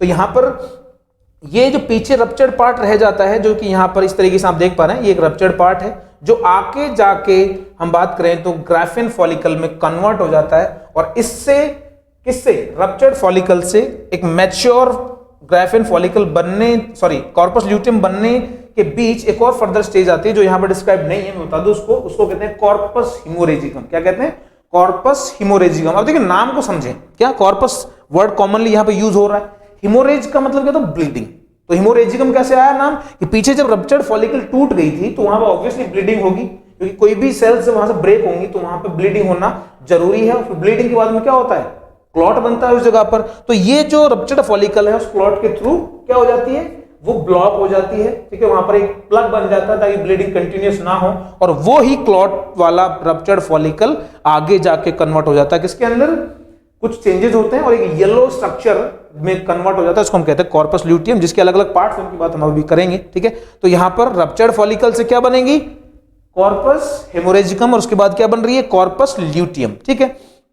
कॉर्पस ल्यूटियम देखिए यहां देख पा रहे हैं आप बीच में ल्यूटिन सेल्स हैं जो कि क्या करेंगी, हार्मोन्स का सिक्रेशन करेंगे, खासकर प्रोजेस्टेरोन की हम बात करें जो कि प्रेगनेंसी मेंटेन करने वाला हार्मोन है, ठीक है। उसके बाद फाइब्रिन प्रोटीन्स होते हैं, ब्लड क्लॉट होते हैं, और ये पूरा स्ट्रक्चर जो है इसको हम कहते हैं क्या, कॉर्पस ल्यूटियम, जो कि एक टेम्परेरी एंडोक्राइन ग्लैंड है। बात ध्यान देंगे इस शब्द को, क्योंकि ये वर्ड पूछा गया है, ये सवाल पूछा गया 2015 के अंदर। चलिए आगे चलते हैं। अब दो केस होते हैं। केस नंबर पहला ये कि मान लीजिए प्रेगनेंसी नहीं होती है, क्या मान लेते हैं कि प्रेगनेंसी नहीं होती, मतलब क्या हुआ इसका प्रेगनेंसी नहीं होने का, कि फर्टिलाइजेशन नहीं हुआ है, क्या फर्टिलाइजेशन नहीं हुआ। अगर फर्टिलाइजेशन नहीं हुआ है तो अब आगे प्रेगनेंसी भी नहीं होगी, प्रेगनेंसी नहीं है तो प्रेगनेंसी को मेंटेन करने का भी सवाल नहीं बनता है। तो ऐसे में क्या होगा कि ये कॉर्पस ल्यूटियम के फंक्शन खत्म हो जाते हैं और slowly after the 22nd day of menstrual cycle it gradually decrease in the size और इट बिकम्स कॉर्पस एल्बिकेंस। क्या नाम था, यहां से आगे से चलते आ रहे हैं हम, तो यहां पर रप्चर्ड फॉलिकल, फिर कॉर्पस हेमोरेजिकम, फिर कॉर्पस ल्यूटियम, और कॉर्पस ल्यूटियम अगर प्रेगनेंसी नहीं हुई है तो किस में कन्वर्ट होती है, कॉर्पस एल्बिकेंस में, और ये धीरे धीरे हम बात करें तो डिसॉल्व हो जाती है into the entire stroma of the ovary. बात क्लियर हुई, ठीक है। तो ये एक ग्रेजुअल चेंजेस होते हैं एक ओवरी के अंदर ड्यूरिंग ए मेंस्ट्रुअल साइकिल। बात समझ में आ रही है। चलिए अब ये इंटरनल स्ट्रक्चर है, तो दोबारा मैं आपको ध्यान दिला दूं कि हमने पूरे पार्ट को, अगर वैसे अब मोटा मोटा देखें तो इस पूरे 5 पार्ट्स हमने देखे। सबसे बाहर से अंदर की तरफ हम जा रहे थे, सबसे बाहर थी विसरल पेरिटोनियम, उसके बाद जर्मिनल एपिथेलियम थी, पिट्यूनिका एल्ब्यूजिनिया, फिर अंदर वाला पार्ट जो उसको स्ट्रोमा कहते हैं कलेक्टिवली, और स्ट्रोमा में बाहर की तरफ कॉर्टेक्स था जो डेंस है, और अंदर की तरफ मेडुला है जो कम डेंस है, लेकिन वो मोर वेस्कुलर है। बात समझ में, ये है इंटरनल स्ट्रक्चर्स ऑफ ओवेरी, ठीक है। इसके बाद हम जो आगे बात करने वाले हैं, ये इंटरनल, आपको उम्मीद है ये समझ में आया होगा। इसमें आपको जो चीजें देखने वाली हैं बस दो ही तरीके से पॉइंट ऑफ व्यू से रखना है। पहला सेक्शन कैसे है, कौन कौन से पार्ट हैं, और उसके अलावा दूसरा कि क्या ग्रेजुअल चेंजेस जो हैं वो होते हैं during the menstrual cycle. In changes के बारे में हम और थोड़ा डिस्कशन और करेंगे, वो करेंगे मेंस्ट्रुअल साइकिल के अंदर। चलिए अब इसके बाद में, हाँ जी, तो हम बात कर रहे थे अभी तक ओवरी के इंटरनल स्ट्रक्चर वगैरह के बारे में हमने डिस्कशन किया। अब हम बात करेंगे उन दूसरे सपोर्टिव पार्ट्स के बारे में, ये दूसरे एसेसरी पार्ट्स के बारे में, ठीक है, फीमेल रिप्रोडक्टिव सिस्टम का जो है हिस्सा होते हैं, पार्ट होते हैं। उसमें जो नेक्स्ट चीज आती है, जो नेक्स्ट जो हम बात करें तो स्ट्रक्चर आता है वो आता है फैलोपियन ट्यूब। फैलोपियन ट्यूब की हम बात करें तो ये ऑलमोस्ट हम बात करें तो it's about 10 to 12 centimetre long, 10 to 12 centimetre long एक स्ट्रक्चर है जो 3 अलग अलग पार्ट से मिलकर बना हुआ है। इसमें पहला पार्ट जो है वो है इन्फेंडिबुलम, जैसे कि आप देख सकते हैं, दूसरा है एम्पुला और तीसरा है स्थमस, ठीक है। इसमें हम बात करें तो जो इन्फेंडिबुलम की हम सबसे पहले बात करते हैं। इन्फेंडिबुलम जो है ये पार्ट क्या करता है कि इस पार्ट में, जैसे कि मान लीजिए ये पार्ट जो है ये कीप लाइक स्ट्रक्चर है और इसमें फिंगर लाइक प्रोजेक्शंस होते हैं, जैसे कि मेरा हाथ आप अगर देख सकते हैं तो यहाँ पर इस तरीके से पार्ट की बात करें तो ये एक कीप लाइक स्ट्रक्चर है जहां पर फिंगर लाइक प्रोजेक्शंस होते हैं, जिनको हम नाम देते हैं फिम्ब्रे। क्या नाम देते हैं, फिम्ब्रे, ठीक है। और उसके अलावा यहाँ पर हम बात करें तो जो ये फिम्ब्रीज हैं ये काम क्या करते हैं उसके हम बात देख लेते हैं कि जैसे क्या होता है, हमने बात डिस्कशन करा कि जो सेकेंडरी oocyte है वो जैसे ही बाहर आती है फ्रॉम द ओवरी, तो सेकेंडरी oocyte जो है ये जैसे ही बाहर आती है एब्डोमिनल कैविटी के अंदर, तो इसको ग्रैब करने का काम जो है वो फिम्ब्रीज करती हैं, और उसके बाद में ये जो सेकेंडरी oocyte है ये चला जाता है इनसाइड द इन्फेंडिबुलम। बात समझ में आई। और इन्फेंडिबुलम के बाद में ये चली जाती है कहां पर, इनटू द एम्प्यूला। ये इसका एक पाथवे है जहां पर ये मूव करती है। और इसकी मैं अगर बात करूं तो यहाँ पे ये जो ओवरऑल पार्ट है इसमें एम्प्यूला जो है ये सेकंड पार्ट है, जो शॉर्ट पार्ट, सबसे छोटा पार्ट भी है। इस पार्ट में यहाँ पर ये जो सेकेंडरी oocyte है, ठीक है, ये सेकेंडरी oocyte है, जो सेकेंडरी oocyte फर्टिलाइजेशन के लिए यहाँ पर वेट करती है कि यहाँ पर स्पर्म्स आएंगे और यहाँ फर्टिलाइजेशन होता है, ठीक है। यहाँ पर ओवरऑल मैं बात करूँ, आखिरी पार्ट जो होता है वो पार्ट होता है सबसे लंबा, स्थमस। ये पार्ट जो है ये यूट्रस के साथ जुड़ा होता है, ठीक है, और ये सबसे लंबा पार्ट है। इस पूरे फैलोपियन ट्यूब के अंदर जो एपिथेलियम होती है, बात करें इसके अंदर, तो जो एपिथेलियम है वो होती है सीलिएटेड। कैसी होती है, सीलिएटेड एपिथेलियम है। और सीलियास भी कैसे होते हैं, यहाँ पर काइनोसीलियास होते हैं। कैसे होते हैं, काइनोसीलियास होते हैं। बात समझ में आ रही है, काइनोसीलियास है और काइनोसीलियास है, तो क्या होगा उसका मतलब, इसका मतलब ये है कि ये मूवमेंट्स कर सकते हैं, दे कैन मूव, और ये इसके मूवमेंट की वजह से ही क्या होता है, ओवम जो है यहाँ से आगे फर्दर जो है वो मूव करता है। बात समझ में आ रही है। तो यहाँ पर ये ओवरऑल स्ट्रक्चर हुआ एक फैलोपियन ट्यूब का। फैलोपियन ट्यूब जो है आगे आकर यूट्रस के साथ जुड़ती है, ठीक है। यूट्रस की मैं बात करूं तो यूट्रस जो है वो एक इन्वर्टेड पियर लाइक स्ट्रक्चर है, ठीक है। इसके भी हम बात करें तो 4 पार्ट होते हैं। उसमें जो एक पार्ट है सबसे पहले ऊपर वाला डॉम शेप पार्ट होता है जो है फंडस, ठीक है। फंडस के बाद में एक जो पार्ट होता है वो होता है कोरोना। कोरोना पार्ट जो होता है ये पार्ट पूरे यूट्रस को हम बात करें तो फैलोपियन ट्यूब के साथ जोड़ता है। ये वाला part, this part is the corona, दोनों तरफ यहाँ पर होगा, ठीक है। उसके बाद में बीच में जो है यूट्रस की कैविटी है और ये जो बीच वाला पूरा पार्ट है इसको हम बॉडी कहते हैं। क्या कहते हैं? बॉडी। तो अगर हम यहाँ पर बात करें कि हम अगर यूट्रस के अलग अलग ऑर्गन्स को अगर यहाँ देखें और उसको अगर हम एक डायग्रामेटिकली रिप्रेजेंट करें तो यहाँ पर सबसे पहले जो चीज आती है यूट्रस के अंदर, पहला पार्ट जो आ जाता है वो आ जाता है फंडस। फंडस जो है ये सबसे ऊपर वाला डॉम शेप पार्ट है, ठीक है। और उसके बाद में हम बात करें दूसरा पार्ट आता है वो आता है कोरोना। कोरोना ये पार्ट जो है डॉम शेप होता है जो सबसे ऊपर है। ये पार्ट जो है इट कनेक्ट विद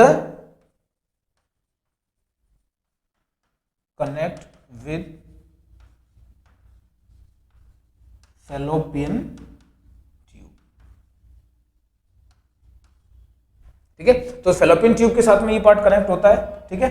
यहां पर हम बात करें तो ये कोरोना पार्ट है और दूसरा जो अगला पार्ट आता है वो आता है बॉडी, या इसको हम कॉर्पस कहते हैं। जो बीच वाला पार्ट है बॉडी या कॉर्पस। और उसके बाद में सबसे आखिरी पार्ट जो आ जाता है वो आ जाता है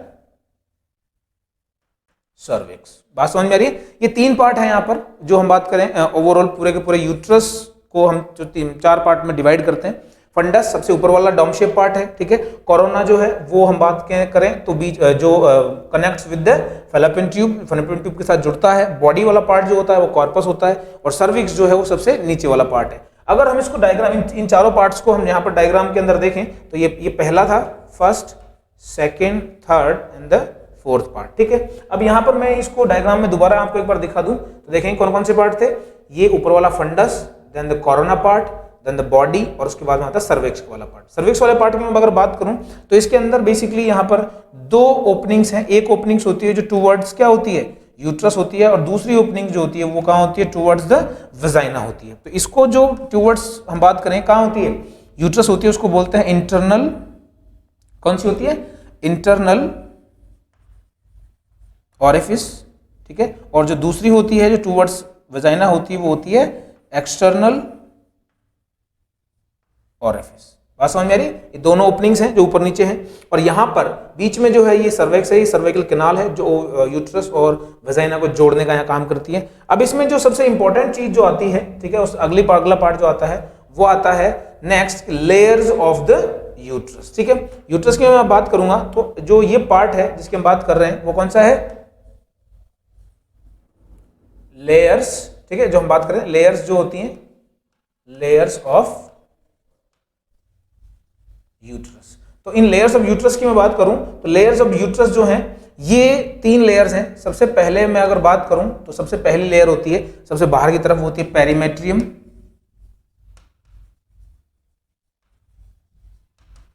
पेरीमेट्रियम की हम बात करें तो ये जैसा कि आपने एलिमेंट्री कैनाल में पढ़ा होगा, जैसे सीरोसा है जो आउटर मोस्ट लेयर है, ठीक है, और जो एक तरीके से हम बात करें तो सरफेस प्रोवाइड करवाती है बाहर की तरफ, कुछ इसी तरीके का एक पार्ट है जो सबसे बाहर की तरफ होता है। दूसरी पार्ट होती है वो होता है मायोमेट्रियम। कौन सा होता है, मायोमेट्रियम। मायोमेट्रियम जो है वो मिडिल लेयर है, ठीक है, और ये लेयर जो है वो किसकी बनी हुई, जैसे कि नाम से पता चल रहा है किससे बनी हुई, मसल्स की बनी हुई है। और यही वो लेयर है जो पूरे यूट्रस को हम बात करें तो वो सपोर्टिव स्ट्रेंथ प्रोवाइड करवाती है कि जो यूट्रस है वो चाइल्ड को या डेवलपिंग चाइल्ड को या फीटस एम्ब्रियो को जो है वो कैरी कर सकती है अगेंस्ट द ग्रेविटी। बात समझ में आए? तो ये, और दूसरा इसका एक और काम है, जब जैसे ही पार्चुरेशन पीरियड खत्म होता है, ठीक है, शुरू होता है पार्चुरेशन, या फिर हम बात करें कि जो प्रेगनेंसी खत्म होती है, टर्मिनेट होती है, तो उस समय जो लेबर पेन होता है, जो क्रैम्प्स कॉज होते हैं, वो इन्हीं मसल्स में कॉन्ट्रैक्शन की वजह से हम बात करें तो लेबर पेन कॉज होता है और उन्हीं मसल्स में कॉन्ट्रैक्शन की वजह से जो बच्चा है वो बाहर आता है, ठीक है। तो ये वो एक जो है एक लेयर है वो है मायोमेट्रियम। और जो थर्ड लेयर है जो सबसे आखिरी वाली लेयर है और वो है एंडोमेट्रियम। ये इस लेयर की हम बात करेंगे, थोड़ा सा ज्यादा इंपॉर्टेंट है, एंडोमेट्रियम, ठीक है। एंडोमेट्रियम की बात करूं तो ये एक लेयर है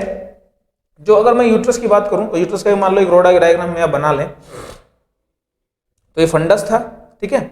उसके अलावा हम बात करें तो ये दूसरी लेयर्स हैं नीचे की तरफ इस तरीके से, ठीक है। अब इसमें मैं बात करूं तो सबसे अंदर वाली थी वो कौन सी थी लेयर, ये यहां पर वो है कौन सी, पेरीमेट्रियम, जो ऊपर भी होगी चारों तरफ होगी, ठीक है। उसके बाद में जो दूसरी लेयर है हम बात करें तो दूसरी लेयर जो है वो होती है मायोमेट्रियम, इस तरीके से। और जो सबसे आखिरी की लेयर है जो सबसे अंदर है, ठीक है, उस लेयर की अगर मैं बात करूं तो ये लेयर जो है ये होती है कौन सी, एंडोमेट्रियम, सबसे अंदर होती है। इसको मैंने इस तरीके से बनाया है फोल्ड वाइज, वो इसलिए क्योंकि ये लेयर जो है इसमें प्रोलिफरेशन की पावर सबसे ज्यादा होती है। मतलब ये लेयर है जो हर मेंस्ट्रुअल साइकिल में इसमें जो है वो चेंजेस होते हैं, ठीक है। चेंजेस मतलब जो है मंथली चेंजेस होते हैं, ये हर बार under the influence of progesterone खासकर ये इनलार्ज होती है, इसमें प्रोलिफरेशन होती है, साइज जो है वो बढ़ता है बाहर की तरफ। और उसके बाद में ये जो लेयर है एंडोमेट्रियम, ये इसका फंक्शन है to it accommodate the fertilized egg, या हम बात करें एम्ब्रियो, बात समझे, ये एम्ब्रियो को अकोमोडेट करती है और एम्ब्रियो धीरे धीरे जो है वो एक फीटस में कन्वर्ट होता है। तो वो जैसे कि मान लीजिए फॉर सपोज कि ये जो ये है फर्टिलाइज्ड एग जो एम्ब्रियो में कन्वर्ट होता है, यहाँ आते आते ये ऑलमोस्ट हम बात करें तो 32 सेल्स का एक मास बन जाता है। और यहाँ आने के बाद में ये जो है इसका इम्प्लांटेशन हो जाता है inside the what, inside the endometrium, और ये यहीं पर अब डेवलप होगा till the pregnancy over.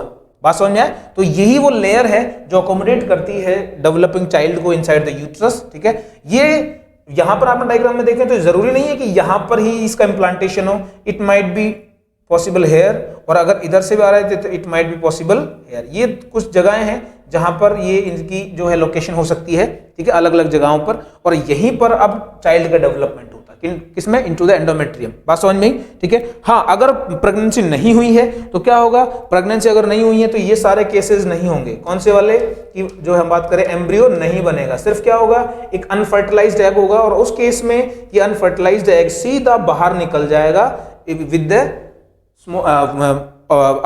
Little amount of blood, around 40 to 50 ml blood के साथ में ये बाहर निकल जाता है। उस केस में ये कब, कौन सा केस है, दूसरा, जब फर्टिलाइजेशन नहीं हुआ है, नॉर्मल मेंस्ट्रुअल साइकिल के अंदर ये बाहर चला जाएगा। उस केस में क्या होगा, ये जो प्रोलिफरेटेड जो एंडोमेट्रियम है ये भी शेड ऑफ हो जाती है। बात समझ में आ रही है, शेड ऑफ हो जाती है मतलब जो ब्लड निकल रहा है, ठीक है, उसके साथ में ये भी शेड ऑफ हो जाती है। जैसे कि मान लीजिए ये बड़ी, इसकी थिकनिंग बढ़ गई थी, तो ये यहाँ पर हम बात करें तो वापस ये छोटी हो जाती है, इसकी भी शेडिंग हो जाती है। शेडिंग का मतलब ये भी उस ब्लड के साथ में बाहर चली जाती है। बात समझ में? अब ये केस है कौन सा, जब फर्टिलाइजेशन नहीं हुआ है। बात समझ में? ये हुआ यूट्रस और उसके डिफरेंट पार्ट्स। ध्यान देंगे, सबसे पहले 4 पार्ट हमने बात बताई, फंडस, कोरोना, बॉडी और सर्विक्स, ठीक है। यहां पर उसके बाद आती है लेयर्स। लेयर्स की हम बात करें तो लेयर्स कौन कौन सी होती हैं, सबसे ऊपर से बात करें पेरीमेट्रियम, मायोमेट्रियम, देन एंडोमेट्रियम। बात समझ में? चलिए, इसके बाद में जो अगला पार्ट जो है, ठीक है, जिसकी हम यहां पर बात करने वाले हैं, ठीक है, और वो पार्ट जो है, वो पार्ट बेसिकली हम बात अगर करेंगे तो वो पार्ट जो है रह जाता है, वो है कौन सा, वो है अब यहां पर, और वो है वेजाइना, ठीक है। वेजाइना वाले पार्ट की अगर हम बात करें तो वेजाइना जो है ये एक कॉपुलेटरी ऑर्गन है। क्या है? कॉपुलेटरी ऑर्गन, ठीक है। तो अब इस कॉपुलेटरी ऑर्गन की बात करूं तो ये कॉपुलेटरी ऑर्गन वही फंक्शन करता है जो कौन करता है, पेनिस। बात समझ में आ रही है? अब यहां हम इसको देखें तो ये वेजाइना एक्सटेंड होती है कुछ इस तरीके से आगे, ठीक है, यहां पर, और ये ओपन होती है या खुलती है, ठीक है, इनटू द एटमॉस्फेयर, ठीक है।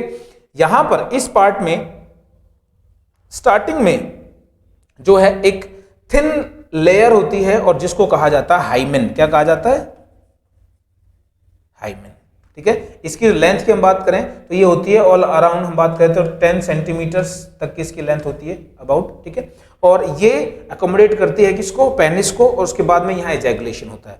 ये जो हाइमेन है ये जनरली हम बात करें तो फर्स्ट इंटरकोर्स या जब पहली बार मैटिंग जब वो करती है फीमेल, तो ये हाइमेन जो है वो ब्रेक हो जाती है, ठीक है, बात समझ में आया। और जब ये ब्रेक होती है तो स्मॉल अमाउंट ऑफ ब्लड जो है के साथ में ये यहाँ से ब्रेक हो जाती है, लेकिन जरूरी नहीं है कि ये ऐसा ही हो। कुछ जो लेडीज हैं वो क्या होता है कि जैसे कि कुछ हम बात करें तो जो स्पोर्ट्स करती है लाइक हॉर्स राइडिंग हो गया या साइकिलिंग हो गया या बाइकिंग हो गया, तो उनके अंदर ये पॉसिबल है कि ये विदाउट इंटरकोर्स ही ब्रेक हो जाती है। तो यहाँ पर हाइमेन को है जो है वर्जिनिटी का एक हम बात करें तो एक सिंबल नहीं माना जा सकता। बात समझ में आ रही है। और कुछ फीमेल्स में नेचुरली भी हो सकता है कि हाइमेन प्रेजेंट ना हो। बात समझ में आ रही है। तो ये वेजाइना है, इसके अंदर स्मॉल रूगेज होते हैं, प्रोजेक्शंस होते हैं, ठीक है, जो यहाँ पर एक हम बात करें तो एक फ्रैक्शन या हम बात करें एक ग्रिप या फिर पाथवे प्रोवाइड करवाने में हेल्प करते हैं टुवर्ड्स द हम बात करें तो यूट्रस स्पर्म्स को, ठीक है। ये वेजाइना वाला पार्ट है एक्सटर्नल। अब इसके बाद में वेजाइना के बाद में ये बाहर वाला पोर्शन जो है वो आ जाता है एक्सटर्नल जेनाइटिलिया। क्या आ जाता है? एक्सटर्नल जेनाइटिलिया। एक्सटर्नल जेनाइटिलिया की जब हम बात करेंगे तो ये डिफरेंट पार्ट्स हैं जिसको हम यहाँ देखेंगे। तो वो एक्सटर्नल जेनाइटिलिया जो है ये कुछ इस तरीके के डायग्राम यहाँ आप देखेंगे। तो ये एक्सटर्नल एक अपीयरेंस है, ठीक है, जिसमें एक्सटर्नल जेनाइटल ऑर्गन्स जो हैं वो शो हो रहे हैं। यहाँ पर अगर मैं बात करूं इसके अंदर तो यहाँ इसमें डिफरेंट पार्ट्स हैं। सबसे पहले हम बात करते हैं ऊपर से, ठीक है, वो है मोन्स प्यूबिस। मोन्स प्यूबिस जो है ये एक फैटी क्वेश्चन लाइक स्ट्रक्चर होता है। क्या होता है?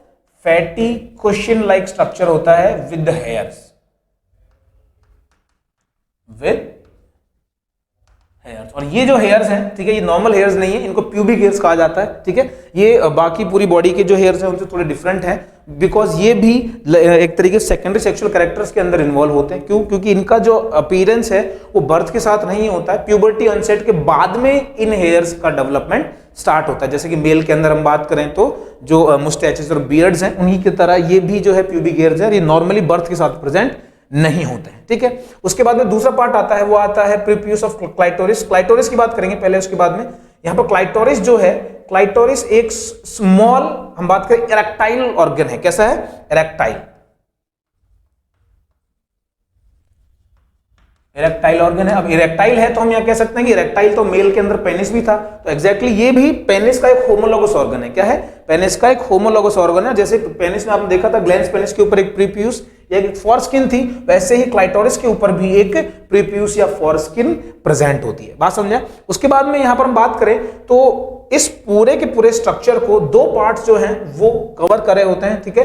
ये एक तरीके, एक होता है लेबियम हम बात करें तो मेजोरम, और एक होता है लेबियम माइनोरम। लेबियम मेजोरम जो है वो बड़े थिक स्किन फोल्ड्स होते हैं इस तरीके से, यहां पर हम देखें तो ये।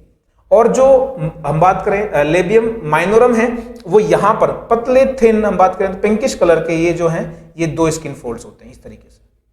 तो जो बाहर वाले हैं वो लेबिया मेजोरा या लेबियम मेजोरम, अंदर वाले जो हैं वो लेबिया माइनोरा या लेबियम माइनोरम जो हैं वो दो फोल्ड्स होते हैं। इसके बीच में इस पूरे के पूरे स्ट्रक्चर के अंदर हम यहां बात करें तो एक यूरिथ्रल ओपनिंग अलग होती है, ठीक है। यहां डायग्राम आप देख पा रहे होंगे, इसमें एक जो है ये यूरिथ्रल ओपनिंग है जो अलग है, और ये वेजाइना की ओपनिंग अलग है। अब यहां इससे क्या हमको पता चल रहा है कि यहां पर मेल के अंदर हमने जब डिस्कशन किया था तो वहां पर क्या था कि यूरिन का पाथवे भी वहीं से था और सीमेन भी उसी पाथवे से आता था, इसलिए हमने मेल के अंदर टर्म यूज किया था यूरेनोजेनाइटल ट्रैक्ट। लेकिन फीमेल के अंदर दोनों चीजें अलग अलग है। बात समझ में आ रही है? फीमेल के अंदर यूरिथ्रा स्मॉल होता है एज कंपेयर टू मेल, और उसकी ओपनिंग अलग होती है, जबकि जो रिप्रोडक्टिव पाथवे है वेजाइना की ओपनिंग जो है वो अलग है। इसलिए यूरिनरी ट्रैक्ट बिल्कुल अलग होगा फीमेल में और जेनिटल ट्रैक्ट बिल्कुल अलग होगा। वो किसी भी तरीके से एक दूसरे के कॉन्टेक्ट में नहीं आते हैं, सेपरेटेड होते हैं।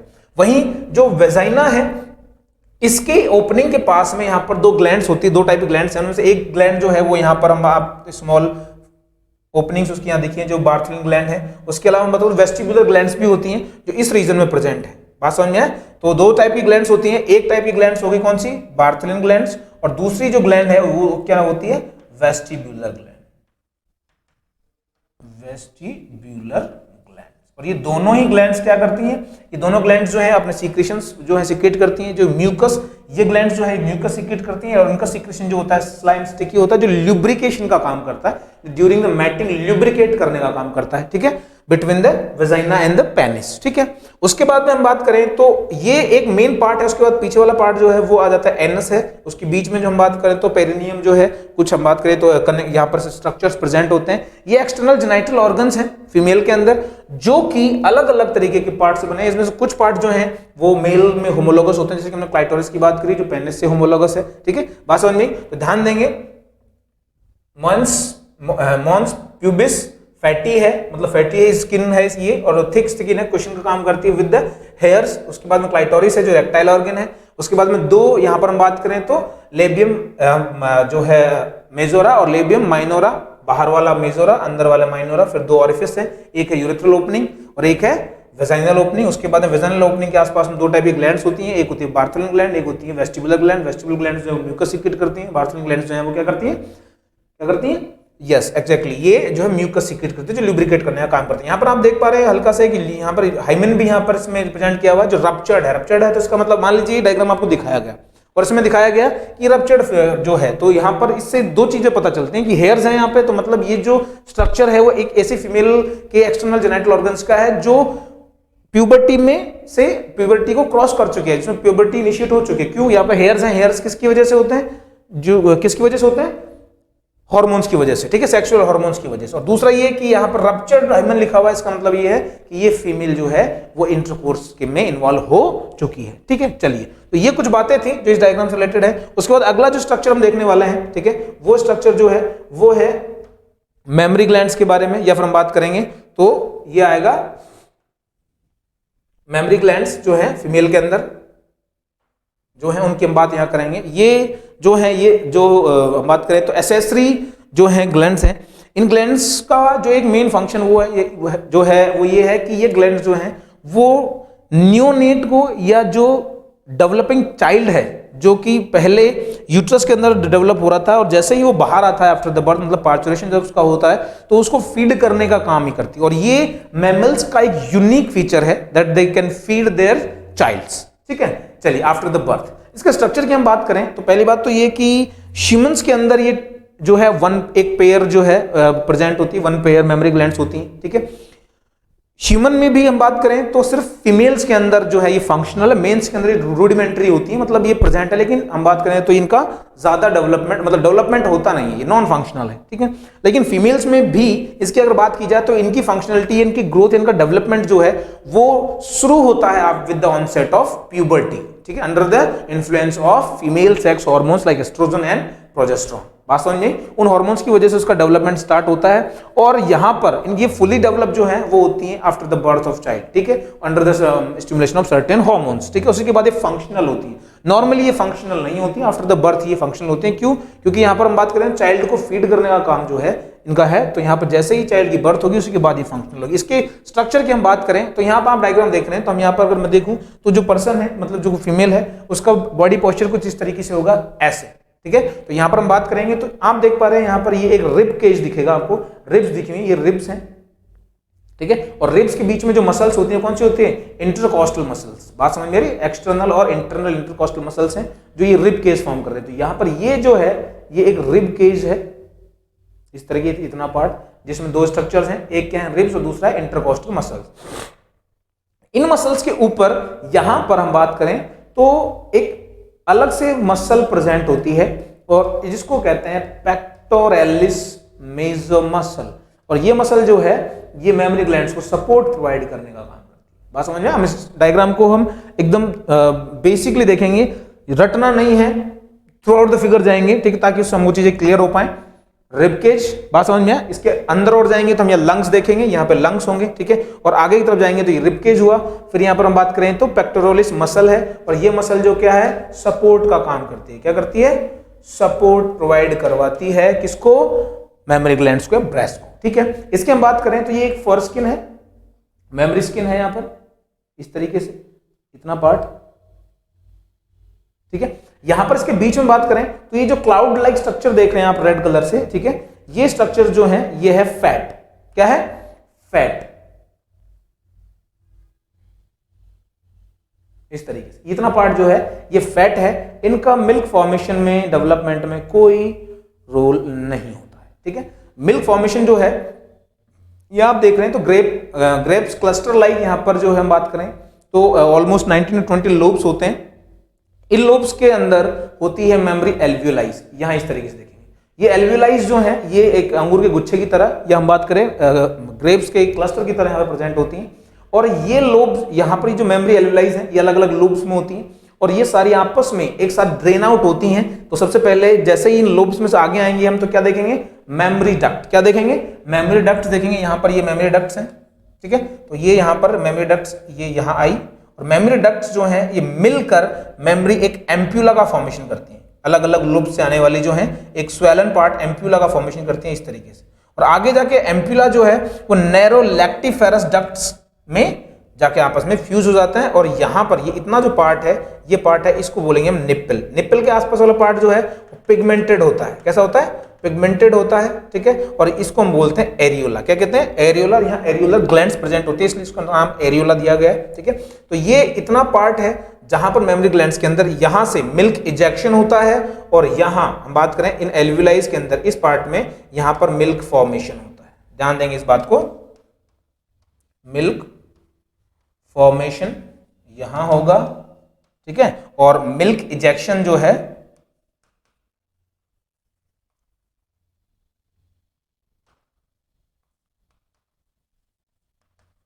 इजेक्शन यहां होता है। इजेक्शन के लिए अलग हार्मोन रिस्पॉन्सिबल है इसके लिए, और फॉर्मेशन के लिए अलग है। यहां हम बात करें तो प्रोलैक्टिन आएगा।